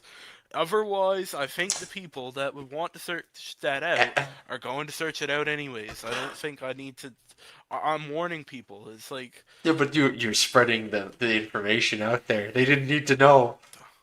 okay, Yeah, people don't are exactly, like, Numcraft. Yeah, do not search up this specific thing that no one else has heard of. Yeah, don't this specific thing that no one else has heard of. Definitely don't search this up without safety filters it's a on. warning. I'm just warning It's a you. This thing warning, you just- definitely have never heard of, and we're never going to search up before. Now you definitely should look up that. This is the specific URL, by It's the a way. warning. Look, sometimes we get scared. Sometimes we need to make sure that people also don't get scared. That's why everybody used to say, like, these extremely inappropriate things that you should search up, and then you wouldn't search up. I'm not sus. You're pretty sus. I'm actually very pro security. Demcraft, we need to have an emergency meeting. I think Rye is Okay. sus. Let's vote out the cat. I'm not sus, okay? I'm not sus. No, I was just making He's totally well a adjusted. little bit of a comment, okay? Like, this is literally 1984. Remember that part in 1984 when somebody said you shouldn't search up Endless Zone Zero I think without so. age restriction, and then they put him in the Ministry of Love. That's what happened. Joffrey. You hear how they're talking about making the tutorials fun? Why do I not believe them?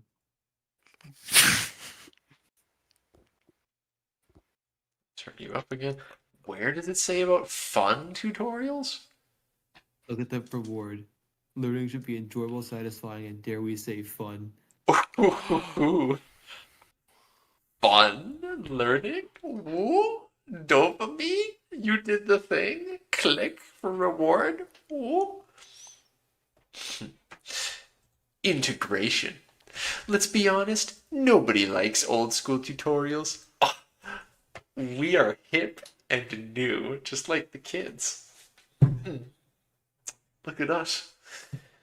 You know, the type that makes you go to an isolated game mode, feels like a mandatory chore to do before actually playing, and tells you, click here to build a castle, without explaining why and when you should really do that. Players skip them because they feel artificial, disconnected from the actual play experience. In particular, we as grand strategy players tend to be, let's call it independent minded. We do not want to be told exactly what to do before understanding why we're doing it. I just started doing this voice and I had no idea how appropriate it was going to be. It sounds exactly like hello, my fellow kids. Hello, How do my you do, fellow my fellow kids. kids? Hello, So, fellow yeah. strategy gamers. We tend to be a little more independent minded. If you're going to tell us what to do, you're going to tell us why we're doing it. Instead of front loading information, we built EU5's onboarding around a simple truth of game design. Willingness to learn is directly tied to time investment. The idea became one of our guiding principles, and it aligns nicely with the philosophy George Fan described in his. Okay, how I got my mom to play Plants vs Zombies. I got my dad to play Plants vs Zombies back in the day. Yeah, I should read that. It's probably good. In EU5, integration means embedding learning directly into the fabric of the game itself, rather than just trusting an isolated tutorial as a separate mode. We've created a network of in-game tools that naturally support players as they play, so learning happens seamlessly in context, at their own pace. I mean, I guess theoretically the idea is, you're just in the game and you click on stuff, or as you're playing, something will pop up and it'll be like, this is a thing you should do, and this is why. Building your missing input, because like that's they're showing this stuff, like these hints at the top of the screen, quote unquote, but those have been in Paradox games since like Crusader Kings 3 added those. I mean EU4 even technically has them, but like EU4 has them, but like the thing is that they got like kind of obfuscated more, and now they're bringing them more to the forefront like they did in EU4. So I think the baneful. I don't know. This doesn't really seem like a main improvement because I feel like this has been in every single Paradox game well, since like EU4. you've got this open hint thing. So the idea is you see the stuff at the top of the screen. It's like these are things you should be dealing with. And then you get open hints. You click open hint, and you get this character telling you to do this. Why you? Yeah. And then buildings need access to goods from the markets. Recommended actions. Clicking on the You're not looking at alert. Theodoro enough. I did notice Theodore. I was looking at it. I just He's so tiny. he's a cute little guy. Look at it. Oh, he's a little squishable little guy. Oh. It's funny how Theodoro is so small that it doesn't even have the full name. It's just Theo. It's just Theo. Period. Theo. Period. He's a little squishable guy. Yes. When the great horde, when the golden horde collapses, they can convert everyone to goth. I assume they're still goths. But, Yo, the invisible hand of the free market. Yes, you were so right now. Oh my goodness. Did you not see it in the tutorial? I don't. Oh, up here? No, go, Oh, it go says right up down. here. Yeah, but on Yeah. occasion, the invisible hand of the market requires a little push. That's why I made the joke. Yeah, he Yeah, actually said it. okay. He said the thing. The invisible hand of the free market. The invisible hand requires a little push. My favorite tutorial was Vicky 2's Declaring War tutorial that you can't complete if you have the expansions because they changed how you declare war. Oh, that is that is all the way up to and including EU4, the tutorials were so terrible because EU4 never changed any of their tutorial stuff with updates. So like the tutorial still assumes you're on version fucking 1 of the game. Well, that's kind of the problem when you're making a tutorial for a series with like DLC, is that you're going to have the problem where once you add content or once you have DLC, it is going to become very outdated very fast unless you actively update it every single time you release DLC. So yeah, I don't know how they're gonna deal with these hints. Because there's probably gonna be some huge overhaul DLCs that change a lot of this stuff, and then the hints will need to be adjusted accordingly. So hopefully they get on that. The invisible hand is why I'm bald only in the middle of my hair because the hand petted me too much. Yes, it's just this hand. Oh, It actually does perfectly cover your bald spot. That's Yeah. kind of funny. yeah. The character in game is like, yeah, that's just a direct circle on top of his head. But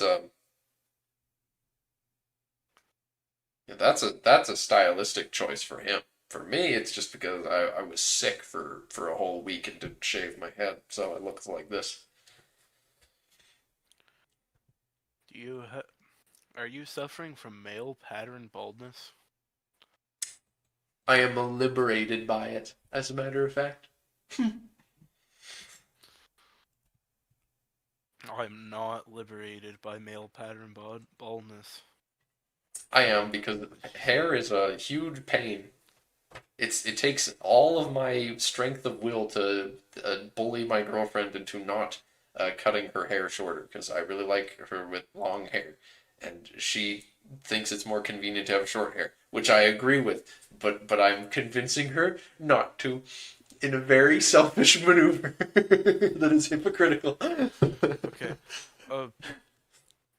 How much is left of the article? Because I would like to get to sleep before like 12 o'clock, and I don't really like. I have like an hour left. There is a decent Yeah, I'll amount, be and agree most with of it, there's a decent amount, and most of it is realistically not that important at this rate. I don't think so. I can speed through the rest of this.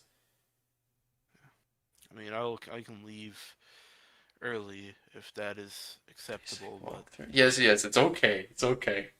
If you need to but sleep. I'll try to stay at least until 11, which will be the next hour. I'd like to end things soon as well. This has been going on a long time. Um, and I did hope to start work on the first video where I discuss Kyongul's map. So yes, I would like to do that after I finish this. So I will start editing Really that stuff. unfortunate that things got leaked right before that released. That's I don't care. I just didn't want them to be looking at the really old crappy map from 2 years ago. Well, that's kind of the thing, is that leaks never leak the actually good thing. It's just, oh yeah, here's the thing from the very beginning of the development cycle that I'm going to share to everybody publicly. So it's adaptive automation. Anyways, automation automating things that are automated. You can automate stuff, and it makes it easier for people to learn the game. That's yeah. I have felt that that is the case. You can automate an absolute ton of things in the game. So automating As long things as and then it's not- adjusting things, micromanaging specific things. I know they've said It's not- before that you can choose how much of your money is like spent on automated buildings, for example, which is pretty neat. I think the thing is that you don't want to be playing the game with the AI because the AI is kind of dumb. Here's the thing, Yep. though. You don't need to play everything like yourself in order to actually do okay at the game. The whole point is this is for people who have just started playing and are probably gonna blow up their own country because they don't know how the buttons work. There Well, comes a that's part of stage of learning. the yes, but during that early phase of learning the game, the AI is in fact smarter than you. So, uh, It is a baptism by fire. You gotta learn the No, game by. no, no. well, I That's why look people forward to leave the seeing your games. baptism by fire then. The We whole shall see reason who they're doing wins. things like this, again, it's not about individual people. It's about like the wider audience. And there's a lot of people who would want to play the games, but then when they actually try, have no idea what's going on, and then they just think it's bad and then leave. Things like this are making it more easy to start learning how to play the game without feeling overwhelmed and feeling like everything's catching on fire around you. But my gatekeeping. Hot Pocket, I love the tonal whiplash between congratulations on the mod, I'm so proud of you, and then I broke my phone today. I'm sorry to hear you broke your phone. What my old phone just kind of stopped working one day, and I don't remember where I put that husk of old phone. It just stopped taking a charge. But I had so many notes that weren't like online. They were just in the notes like program on said phone, and I don't even know because I remember where I put it, but I think I moved it from that original spot where I was keeping it. So I don't know. I really want to get those notes off of it somehow, but might be too late now. Might have disappeared. But reward for tutorials. So you take the mission trees. This is where, yeah, yeah. Oh, I love this by the way. Rarely, every once in a while, you get this. You get to see this in their dev diaries. You get this freaking like this AI looking platypus with a conquistador hat that shows the errors. Okay, look at the crayons. Oh, I swear that just made me notice the crayons. These No, crowns? like the one with the 5 under it.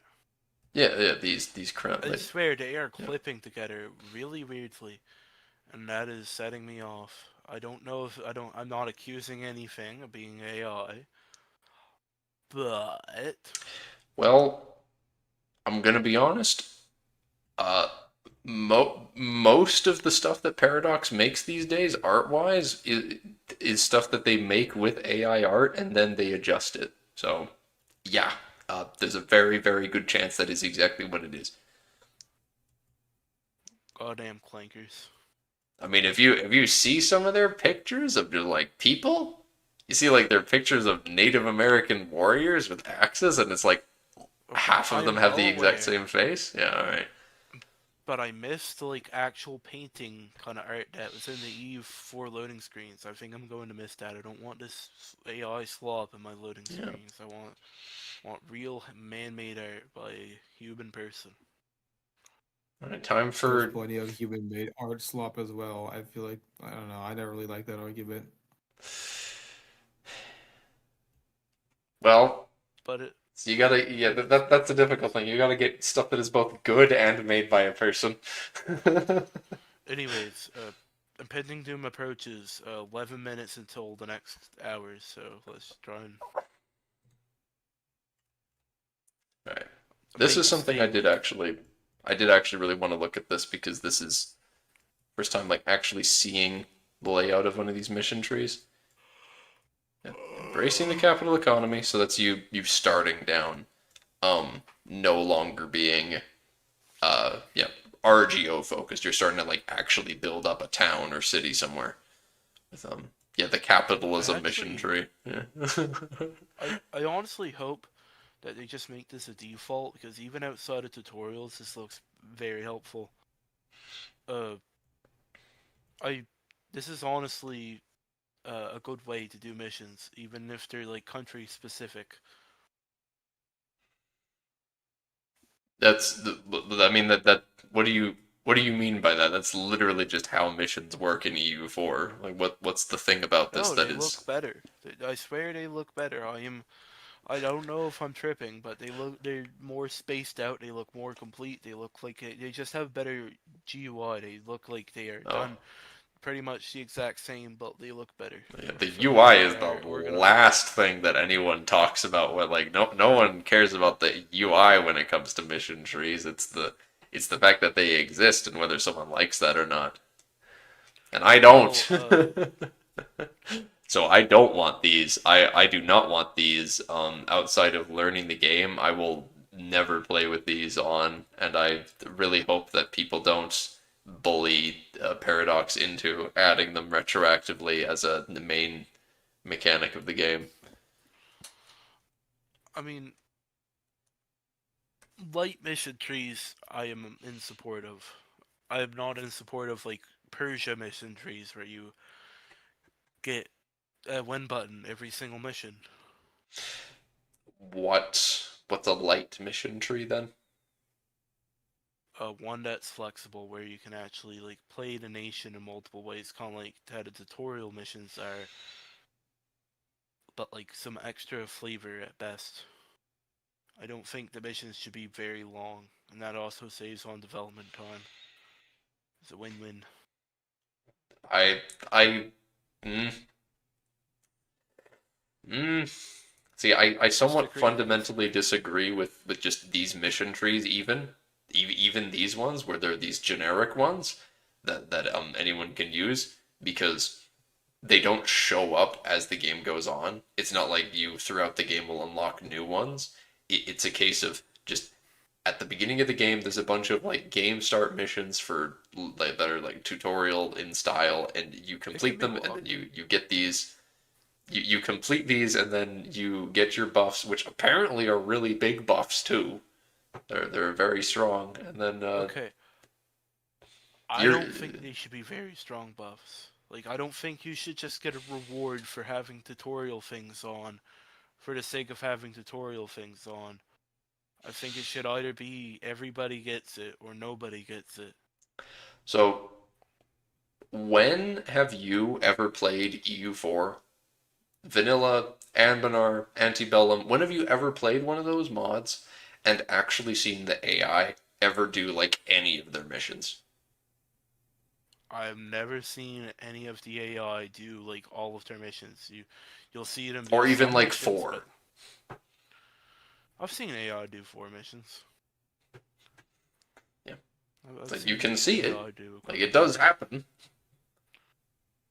But but they're the kind of incompetent. They're never trying to get to a certain point with the mission trees, but that's also because the AI originally came from a game that didn't have mission trees, but they added them into EU4, so so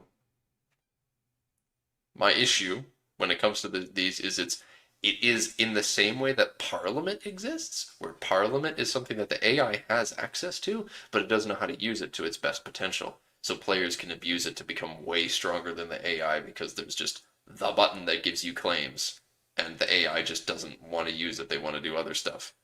Um, well, and then the those mission trees basic. exist, and the player just knows how to follow the mission trees and get these big old boosts and become way stronger as a result. I don't want to have to play my game every time and think, well, I'm playing the game, so I better go down the develop a capital economy mission tree first because I need to build up exactly this many paper mills every game in my capital so that I can get the 30% increased production of paper for 15 years for some reason. I see your point.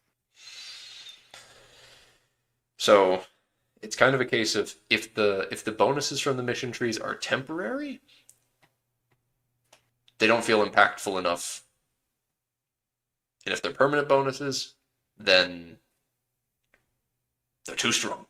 And they feel mandatory. Like they're locking you into a certain way of playing the game. So that's what I don't like about them. But there are times when I really want to play that sort of thing. There are times where I want to sit down and be like, I want to play this game. I want to play a specific through line of a game. Well, that's what mission trees are good at. They're good at like having a very specific intended experience, but not really like flexibility. If you try to make mission trees flexible, I feel like you either just kind of end up having like no mission trees or kind of less impactful ones. But I don't know. There's probably, I mean, there's ways to make it more flexible, like branching mission trees or whatnot, which are more like Hearts of Iron kind of focuses. But I'm sure that mods will manage to make ways that branching missions will work as well, and they'll use this system to make all the mission trees work. Um, because modding tools exist, and very shortly, I think it might even be tomorrow that they're talking about modding tools. So they'll probably discuss this sort of thing then. But yeah, it's just like I was gonna say something, but like yeah, Hearts of Iron mediation. mission like focuses are like a lot better because the AI actually knows how to do them. Like when it comes to AI, at the very least, like I'm not from a player perspective, it's a little different, but Ugh, missions be like village marketplaces. Make sure that the place isn't devastated and have a market village, and then give it yeah, that's kind of an boring. irrigation. I don't know. It's a good tutorial, but I don't really like. I mean, I guess it has the problem of making the tutorial too easy. And it looks like we're at the end of this specific post. Yeah, this is it's the end of the diary. Other than oh yeah, it's start dates. Oh, they're saying like they're suggesting that they split up the the regional alternatives, like when you start CK3 and you get at the top of the screen, you like choose which like vibe do you want? Are you looking for the great adventurers, the rags to riches, the Carolingians, that sort of thing? I do like that. Recommended countries based on region sounds like a very good idea. It's kind of funny how the Magyars are in Ukraine and CK3, considering that they're supposed to be Hungary, but Well, they start there and then immediately declare war on Bulgaria to take over Carpathia, but that's you know, I another just thing had an entirely. idea. This just gave me an idea. What if I made it? What if I made it a mod where they just stayed in you like that, like a little close to that area? That's called going into the rules and clicking Magyar migration never happens. No, I'm talking an EU5 mod. They just don't migrate into the Pannonian Basin, and they just stay there. They just stay in like the Ukraine area. You just, yeah, a mod for EU5 that's a what if of what if the Magyar has just Yeah, I'm stayed in gonna include it Ukraine. with the HRE Byzantium. This is going to be the most cursed mod possible, and all the countries are going to be in the wrong place, and it's gonna frustrate people. I don't like this. And they're going to be Sunni, Why? by the way. Why the fuck? Why are they Sunni too? Why? Oh. Oh. You know, sometimes I just make the best ideas up on the fly. I mean, yeah, that's how world building is done too. But with that, we're coming up on the last minute of the hour, and this has been. I can stay a little bit longer. I'm, I just don't need to get to bed before 12. I want to wrap this up too. I'm not. I'm going to look Yeah. at the comments for this one. Honestly, for the most part, I'm just kind of disappointed in this one. I'm just kind of Yeah. disappointed. I don't even really care to look at the comments of this one. It is rare that I feel disappointed by one of these. They're usually good, but like Naples. part of the reason we ended up yapping so much is because there's just nothing really new. This is all just stuff they've done before, and it's like yeah, I kind of was hoping I was kind of hoping that they do something uh, unexpected for the tutorials, but I took a big old bite and I tasted nothing but a nothing burger. you were hoping for peaches, but was. I was not hoping for peaches. I was hoping for a burger because I've been into Oh. a burger, but it's a nothing burger. I like peaches. Like, I want to bite I'm through a not peach, peaches. but it's actually like it's a Anyways, squash. we're going overtime by my definition. No!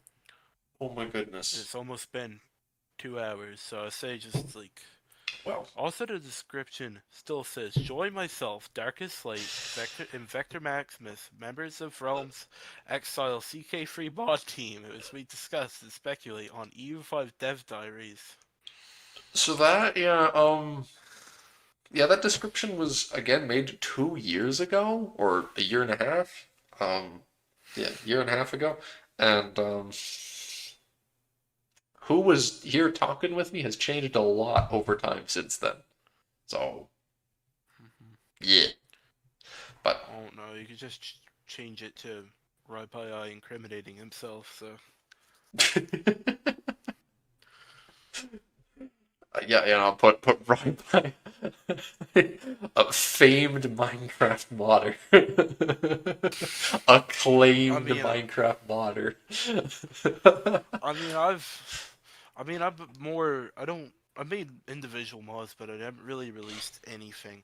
I've more worked on teams. Oh no, Lambert arrives when we're finished. We just finished. Yes. Yeah, honestly, this is kind of mid. Don't look back on the VOD, by the way. I said nothing. Yeah, we just honestly we're kind of disappointed by this one. Greetings, Lambert. We're kind of saddened by this one because could have bid for this yourself. Well, here, yeah, we ended up meandering an absolute ton because it was kind of nothing new. I kind of was with the fact they made a whole dev diary about it. I was expecting there to be something real special, but it feels like it's just Vicky 3. It's just Vicky 3 plus Imperator Rome's missions. So it makes sense, I guess. It just, We don't say Vicky free in his household. Yes, we do. I mean, well, no, I'm outnumbered now. I'm becoming, Lambert's here. He's a staunch Vicky 3 antagonist. Well, I've never even played the game, and I dislike it off of vibes. So I mean, I'm the most based here, probably. Not even good. Just the vibe. EU5 tutorials paradox is best. Yeah, I imagine it is. I imagine it probably will be the best. For some reason I expected it to be there to be more of substance in this diary. It was a lot of stuff that's I guess was already done, and for some reason I had the misconception that it would be lots of new things. But Vicky 3's tutorial demands you play 100. Listen, I only played the start of Vicky 3's tutorial, and so yeah, I can't speak to it. I'm not here to. Yeah, I didn't even finish it. I can't defend Vicky 3's tutorial. Okay. I moderately enjoy the game because it is the closest thing I can play to EU5 at the moment. You lucky bastard. Can't defend Vicky 3's anything. You should look at Naples flags. We're gonna end off with a Naples flag roasting. Just look. I don't know, man. I don't know. I think that's just you. Hungary's flag is worse. It looks like it was made by 13-year-olds. I think Hungary's. Because Naples flag, like Hungary gets the fleur-de-lis just by itself. It is literally just the fleur-de-lis. Naples gets it with the red stripes on it, and it's got Jerusalem's flag as well. Hungary's is just like it's just the fleur-de-lis, but then like the crossed like Magyar colors. Damn right. It is made by a 13-year-old, okay? Like everybody that's important agrees.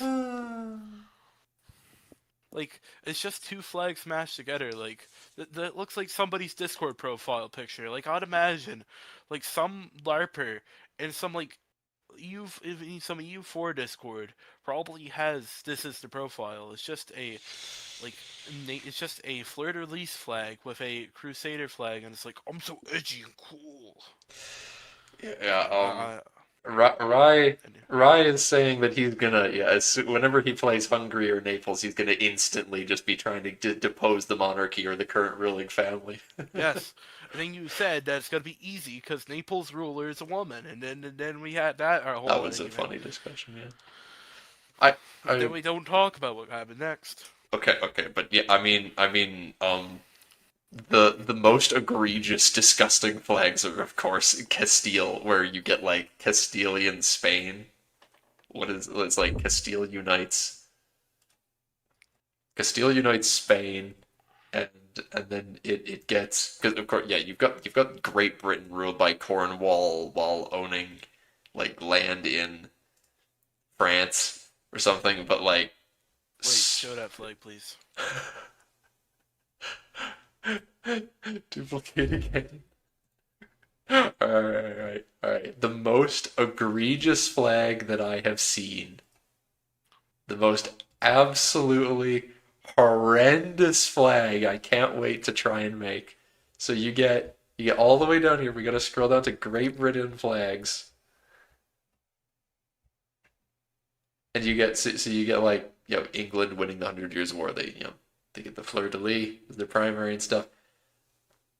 Um, but Great Britain with okay, yeah, Welsh. That's just flag Um, exception. You get like the Welsh flag for Great Britain if they control Ireland, but here is Welsh flag of Great Britain if they also control Ireland and own land in France. It just looks like an album cover. Prydain pre-1600s. Oh, you're right. You're right. Yeah, for this flag, you need to somehow form Prydain. So Great Britain as Wales and also own land in France and conquer Ireland before 1600. You will never see this thing because as soon as 1600 hits, you get the tricolors. At that point, you deserve to get this thing. Fair enough. Fair enough. It looks ugly. I don't want it. Yeah, the Spanish flag. Yeah. Sorry. Oh yeah, there's like the Aragonese Republic flag. That's fine, but you get Absolute monarchy. what the sorry. Capetian Navarre flag. That's neat, but Portugal, you get like you get the funny Portuguese theocracy. But the Spain one, Castilian Spain. Castilian Spain, where Aragon and Portugal is independent. It looks like this, which is like it's got Navarre there and all that. Yeah, that's fine. But they control Granada. They get the Granadan little flower down there. But this is when we achieve lunacy. If they also own Aragon and Sicily. The Spanish flag, yeah. Never get. I will never get this. See, Lambert. The real reason I'm never getting either of these flags is that I will never play. See, I'm not good enough to get the Prydain flag, where you're Prydain owning land in France and stuff. So I'll never get that because I'll never actually accomplish it before 1600s, and I'll never get this flag because I'll never play Spain because Spain is too strong. The Umayyad flag was a light rectangle. Yes. Al-Andalus is better. This is just a fact. Look at their flag. I It's don't. gonna be fire, I bet. Do they even show it in here? Oh God, I forgot about the ones where you should also Portugal, and you keep adding these flags. It's like, oh no. It's just Granada, period. A variant for if you also hold Sicily. Oh, I don't know. I don't really like these mashup flags, to be honest, that are just like multiple coats of iron mashed up together. I just you never respect. I don't remember if they have any ones in here for. Wait. Oh my God, there is Really? Andorra, Spain. Oh, and for Andorra, Eric, I like that one a lot. I do like that one. I do Why do like you that like one. this? This is terrible. I like the little papal hat. I like the papal hat. It looks cool. I like it. I Okay, mean, look. that's probably Okay, just Andorra's flag, but yeah. This is quite the digression from the look. initial point, but Andorra is so based that like you just can't handle it. It's just the truth. If you're hating on Andorra, it's just too based. I do love, by the way, that theoretically what's going to go on is you'll play the game and then get this humongous united flag of Spain, just Iberia plus like Sicily and stuff, and then 1600 will hit and it will just be wham different flags. Colonial Empire Navarre. Where I passed it already. No, that's down here. Yeah, the Colonial Empire ones. This yeah, as a yeah, literally everyone just agrees that Navarrese Iberia Yeah. with Colonial Empire is just that's wild. These chains and the gem and the Burgundian cross thing combined with it. That's just it's beautiful. This is Andorra? peak fiction is the correct way of saying it because this is very much fiction. But like, I mean, you could accomplish it. Also, there's the really jank way of making it happen where because you can assimilate. I think there was some people that showed it off where like theoretically I have 3 notifications. What? Why don't I see my 3 notifications? What is he referring to? Oh, Where is he that? seeing? I am scatterbrained as hell, dude. I am scatterbrained as hell. Leave me be. I ironically thought it was the weather app. I ironically thought he was trying to point you towards the weather app. I was instantly, as soon as like, you have 3 notifications off, I'm like, huh? What is he seeing? Did he send me DMs? Is he looking at something at the bottom of my screen? Because there's 9 plus notifications there. What could it be? But it's the PDX forum. Yeah. I've been fooled. And now I've completely lost my train of thought. That's all that needs to be done. I am that scatterbrained. I was trying to say before I was very easily pushed off the rails. I was gonna say that theoretically the really cringe thing you could do, and I'm curious what would happen if you did it, is like theoretically because you can assimilate land to any culture that you have accepted. I do have a lot of unread emails. I just slowly look up into the corner. Don't worry about that. Don't worry about my inbox.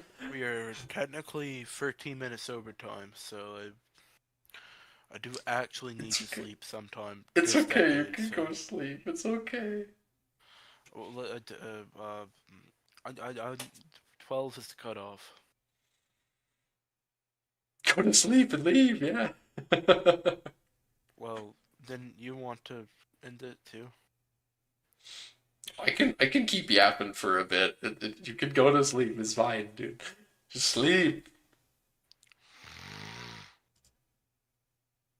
Imagine I just sleep on stream. It wouldn't be the first time someone did that. The point I was trying to rant about is the fact that theoretically, because you can assimilate land to any culture you have accepted, is you could play as Spain and accept Navarrese culture and then assimilate people to that culture and then shift to it as the really jank and cheaty way to be Navarrese Spain. Same with probably the Welsh. You could probably accept Welsh culture and then convert to it as England and then form Britain.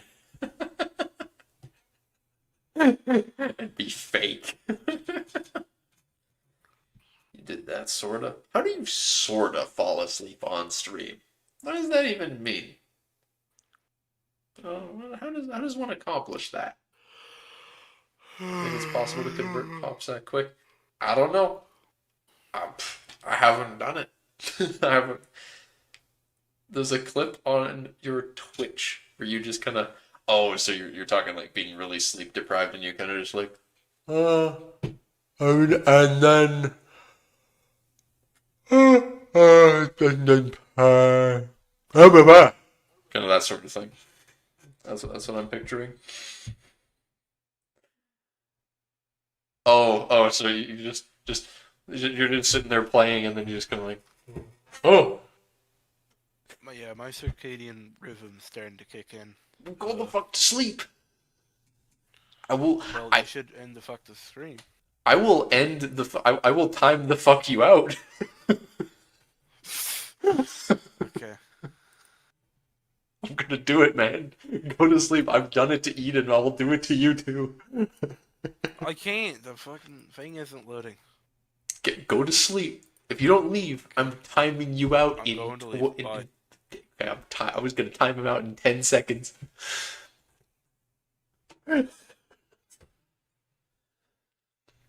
It's hard to culture convert someone else's culture over your own because their cultural tradition will be weak. And Castile is quite strong, but Navarra has some sick, unique advances. Some of the best in the game. Ooh.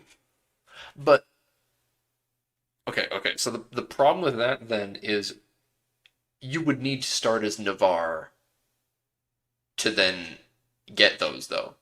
Like, for the early game ones, at least. Because if you, like, if you convert to Navarrese culture over the course of the game, you wouldn't get the starting ones. Same as like if you take too long to form a tag because you want their ideas, you won't get the national ideas, the unique advances of the ages you missed. You could go back. See, I think they've said, I'm pretty sure that they've said, you playing the game. You've got the game in your hands, so you would theoretically know, but you haven't done as much of like the big formables gameplay. I know in most of your games have been like you're already Byzantium, for example. Like you're not forming someone as that. Yeah, that's a big thing that I'm curious about because England and Prydain / Great Britain, they've got the same unique text. So theoretically, that should prove that if you've got the same ones as like early game England can get, then that proves it. But no. If they haven't, by the way, they really should give Wales the whole like unique longbow stuff. Because it sounded to me like they were only giving that to England, which is like, what?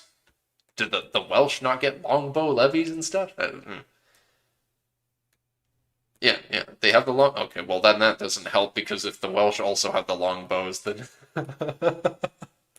that's an early game English one. Oh, be me while you literally have the game open, trying to go find the English flavor. You got the release patch today? No way. They've got a release patch out now? Jeez. That's scary. Hey, I mean, it's kind of impressive that your game is able to survive that many patches. Yeah, without crashing, I'm sure it's gonna crash at least a little bit or be unstable. There's no way it could go through 5 patches. At this stage, they changed so much. 5 hours played. As in the save file or on Steam or whatever?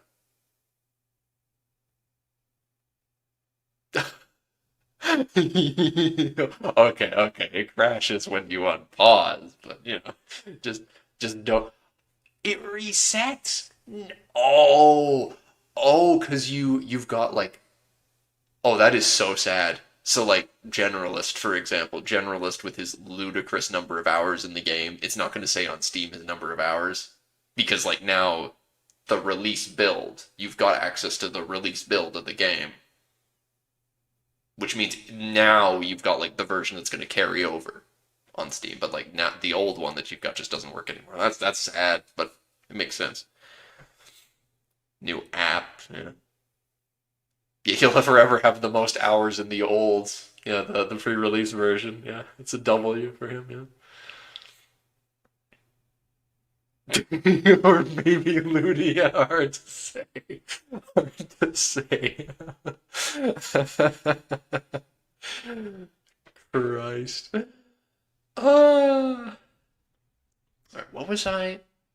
Scatterbrained Joffers. Where? Tinto flavor. Megathread. Megathread. Where's England flavor? Tinto maps. I don't. Why am I looking it up like this?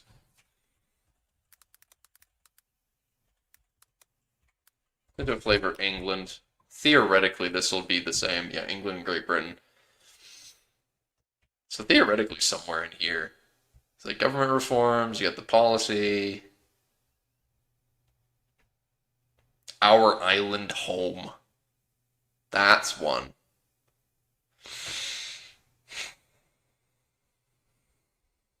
Yes, good, you're in bed now. Good sleep. Sleep, Rye. Sleep. Yeah, if the question is, Lambert, if you still got the game up, I kind of doubt that you've still got it up. But then the question is, yeah, like if in your game, if your game lets you as Prydain then research our island home, then that proves that you can go back and get the ones you missed. Technically, okay. You didn't form England, but people have been saying that Great Britain has the exact same unique advances as England. So that's why this Tinto talk is the England/Great Britain one, because they have the exact same advances. So if Scotland forms Great Britain, they get access to the English stuff, technically. So theoretically, you would be going if this would be one of the ones you'd get. Only if you form Great Britain as England? No. No. If you because like okay, Eric, for example, like a random Cornish tag or a random English tag wouldn't have access to the England tag specific ones, because there's a difference between culture specific advances and then there's tag specific advances. So like if you're a tag that's just like English culture but you're not actually England, you wouldn't get all of these. I don't know the details because I haven't actually looked at the code and such. And I honestly prefer culture specific stuff than tag. I don't like it as much, but if you see none before the age of absolutism, then that theoretically does in fact mean that theoretically does in fact mean the most convoluted way of me saying it. That seems to prove then that you don't get the stuff retroactively, is my point. Yeah. Other than the ones you already had as Wales. Yeah. So you would get theoretically you've got warbows then still, but you can't like research Our Island Home or any of these other English ones from the earlier game, like the I don't know what other than you get the Magna Carta or something. This is Age of Reformation, the Eltham Ordinance, English Bill of Rights. Well, you get the English Bill of Rights, I guess, which is hilarious to think that you'd get the English Bill of Rights as Wales is Prydain. You're gonna unpause. We're gonna count 1, 2, 3, 4. Just count down the seconds until annihilation. Gonna explode. It's a bill of all the same rights the English get under Wales. Yeah, it's the English Bill of Rights because it's the rights that the English have underneath Wales. Yeah. The Treaty of Horb.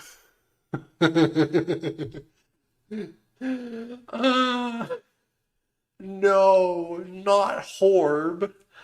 Everyone needs to abide by the Treaty of Horb. Yeah, that's one mechanic. I've got no idea how to like include that in Kiangle in my mod. I've got no idea how to include some sort of an analogy for the Treaty of Tordesillas because there's so many different groups. And I don't know how there'd be any sort of agreement based on that. So yeah. Your game didn't crash? Oh. Oh. Maybe he can keep going. Ooh. We to do 100 tries to form Credain. Yeah, I've got no idea how long it's gonna take, but like in playing as like the Celts in Ireland, plays just the Irish tribes. I don't know how that's gonna work. It's probably gonna be terrible. Like you need to really try and somehow unite Ireland, but like you'd have to somehow fight English Pale, which already like the Anglo-Irish rule over a third of it already. This is wild. You loaded an earlier save, so it worked? Or later save? I don't know. Why a different... Oh, so it's a specific... specific year when it crashes. No. Makes sense. Well, I don't know... Start as the Pale in format. I don't know, because you... As the Pale... You're Anglo-Irish, which is fake Irish.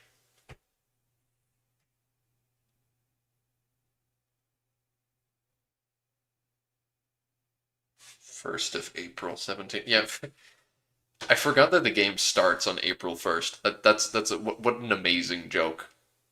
Yes, what an amazing practical joke. And yeah, the blue Irish harp. Yes, instead of green. Yes, it is a fun distinction. I do like the notion that yeah, you form it as Anglo-Irish Ireland and you get a slightly different one. Theoretically, Anglo-Irish is probably a better culture though. It's probably got more heritages. So it might actually be a stronger culture in theory because it's probably got British and Celtic at the same time. Don't know, but it's probably quite handy. If that's the case, it would be very useful for accepting lots of cultures. Anglo-Irish isn't real Irish. Well, I don't know what to tell. I think that Anglo-Irish is kind of the Irish we have today. So I don't know. Best version of Ireland is the one under the boots of London. Oh, oh! Everyone, screenshot that.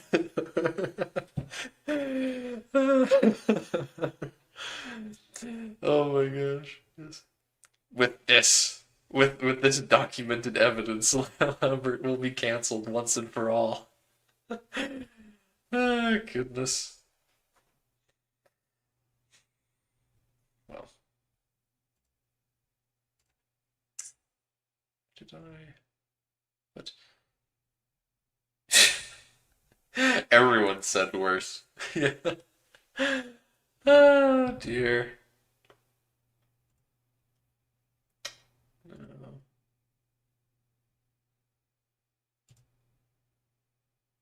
Oh jeez.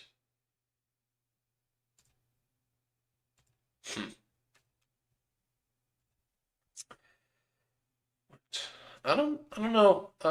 What more should be discussed? The stream has gone on for a very long time. We have pretty exhaustively covered this thing.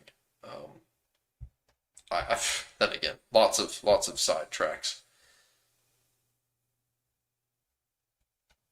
Don't know how worth it is to. The comments here probably don't have a whole lot. They're pretty short as well, I assume. Yeah, there's no extra pages here. So, though Effie has done a decent amount of responding. Discuss the mod. I don't know, Eric. The mod. That's I want to work on the first video showing the map and discussing it. after I end this stream. So I don't want to. I don't want to be like showing the map and stuff on stream and talking about it right now because I will get too sidetracked and it will be unfocused.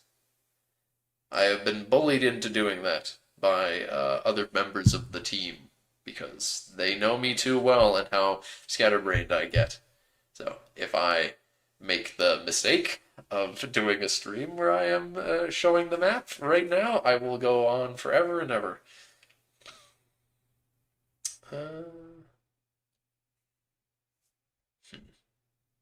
But I'll have to do some streams another time where I actually talk about it. But initially, I will have to do just some straight up YouTube videos so it can be focused. I think. I don't know. It's also new to me doing this sort of thing.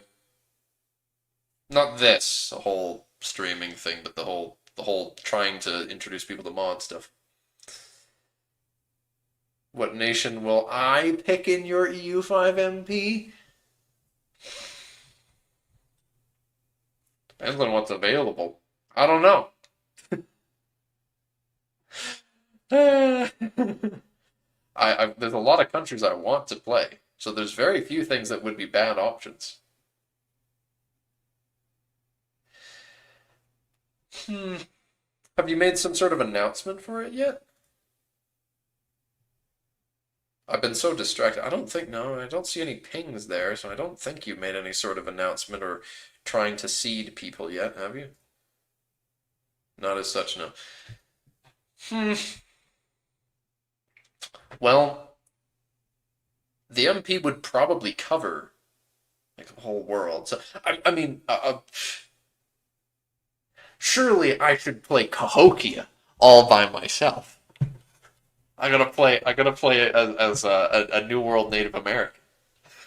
Nah, that'd be a terrible start. But it would be funny. It would be funny. Hmm.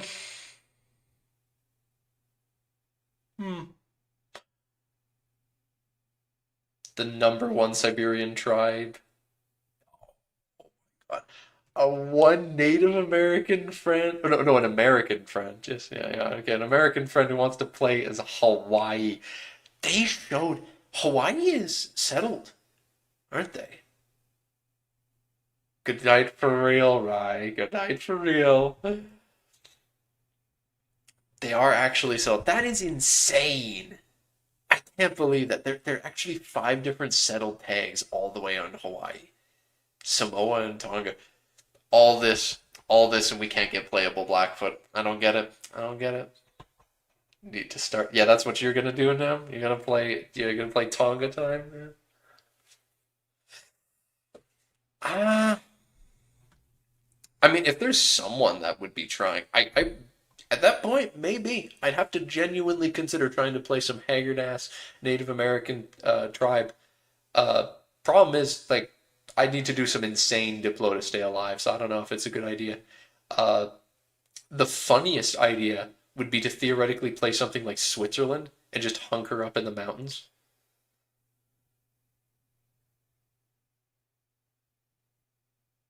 Hmm.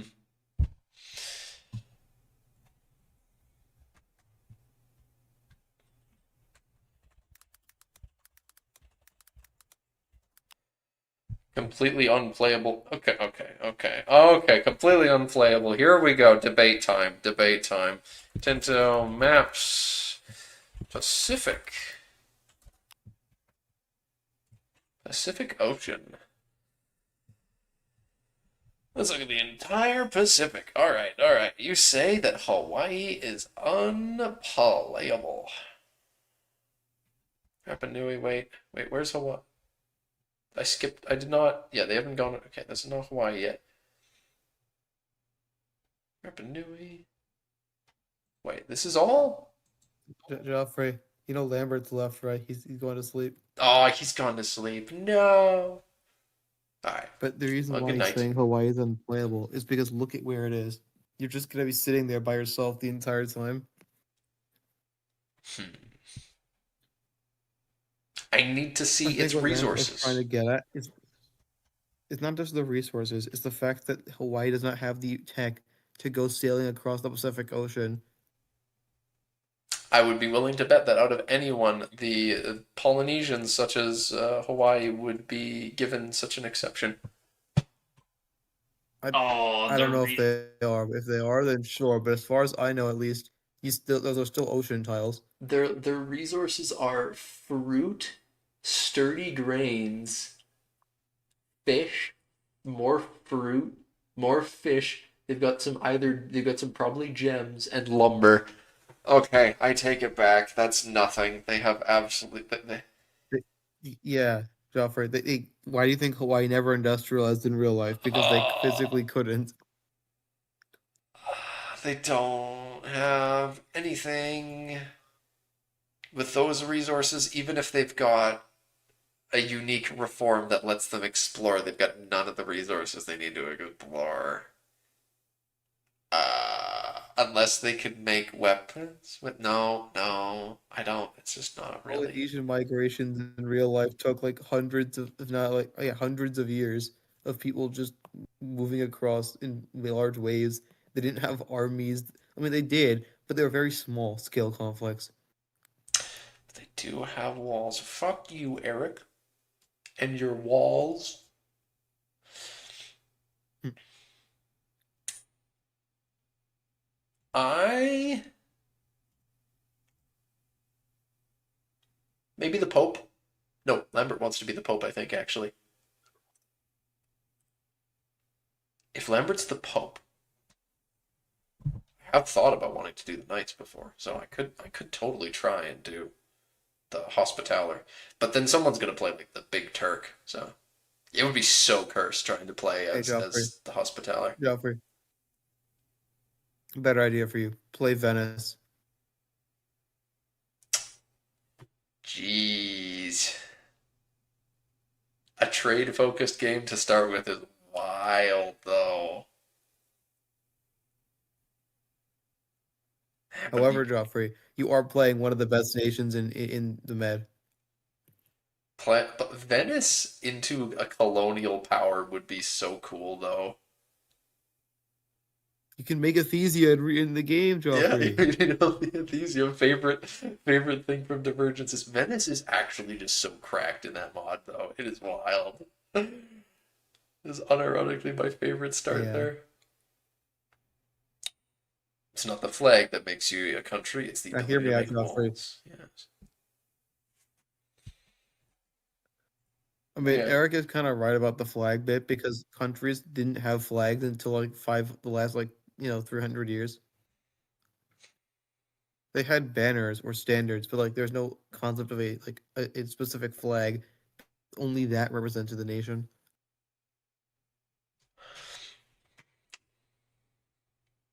I always think What back was to I saying earlier? Morocco. Yeah. Morocco is really high on my list of people I'd be interested in playing. But in a big multiplayer game, oh, I'd have so many enemies. That's why I wouldn't say Morocco. It's also why I wouldn't say like Grenada or Tunis. Like Tunis is better, but I think Venice genuinely would be the most fun game because you'd Oh actually be able to do no. stuff. The Mamluks exist too. There would be a Mamluks player, almost certainly, and they're just the strongest country. They would, oh. Hopefully he banned that. Okay, but you can beat them in the navy. You don't have to worry with the Mamluks armies.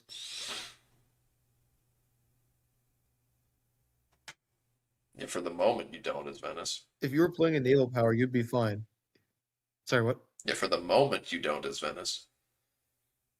But just for the moment. That just means you gotta work with someone in Anatolia to try to block them out. The Mamluks is just an order of magnitude stronger than anyone else in the European theater. So, I don't know. No, that's why you work together, right? If you have like 2 or 3 players, you should be at least able to contest one person. Maybe, but that's a big maybe when it comes to the Mamluks. They've got slave soldiers too, so at game start they can have professional armies. Not huge ones, but they can have them. Anyway, this is Hey, Joffrey, I got the perfect idea. Ask Lambert to call for another crusade. easy. Yeah, play as the Knights of Saint John, and if Lambert's the Pope, because I think he said I think he's mentioned he wants to play the Pope in a multiplayer game. I don't know. Yeah, just take Jerusalem. Go fight the Mamluks. Take back the Holy Land. Easy. It's easy W. It would be a wild combination. Like I just he I don't know how I'd pull that off. I'd be lucky to survive. But it's a fun theory. A game theory. Thanks for watching. With that, I do think I will end this stream though. I do want to try and record some stuff. I want to get this going. I want to record some stuff talking about the map for Kyungal and actually get that posted sometime tomorrow and keep the ball rolling. Yeah. So, thank you all for watching. I hope to see you next time. Bye bye. Bye bye bye. Bye bye.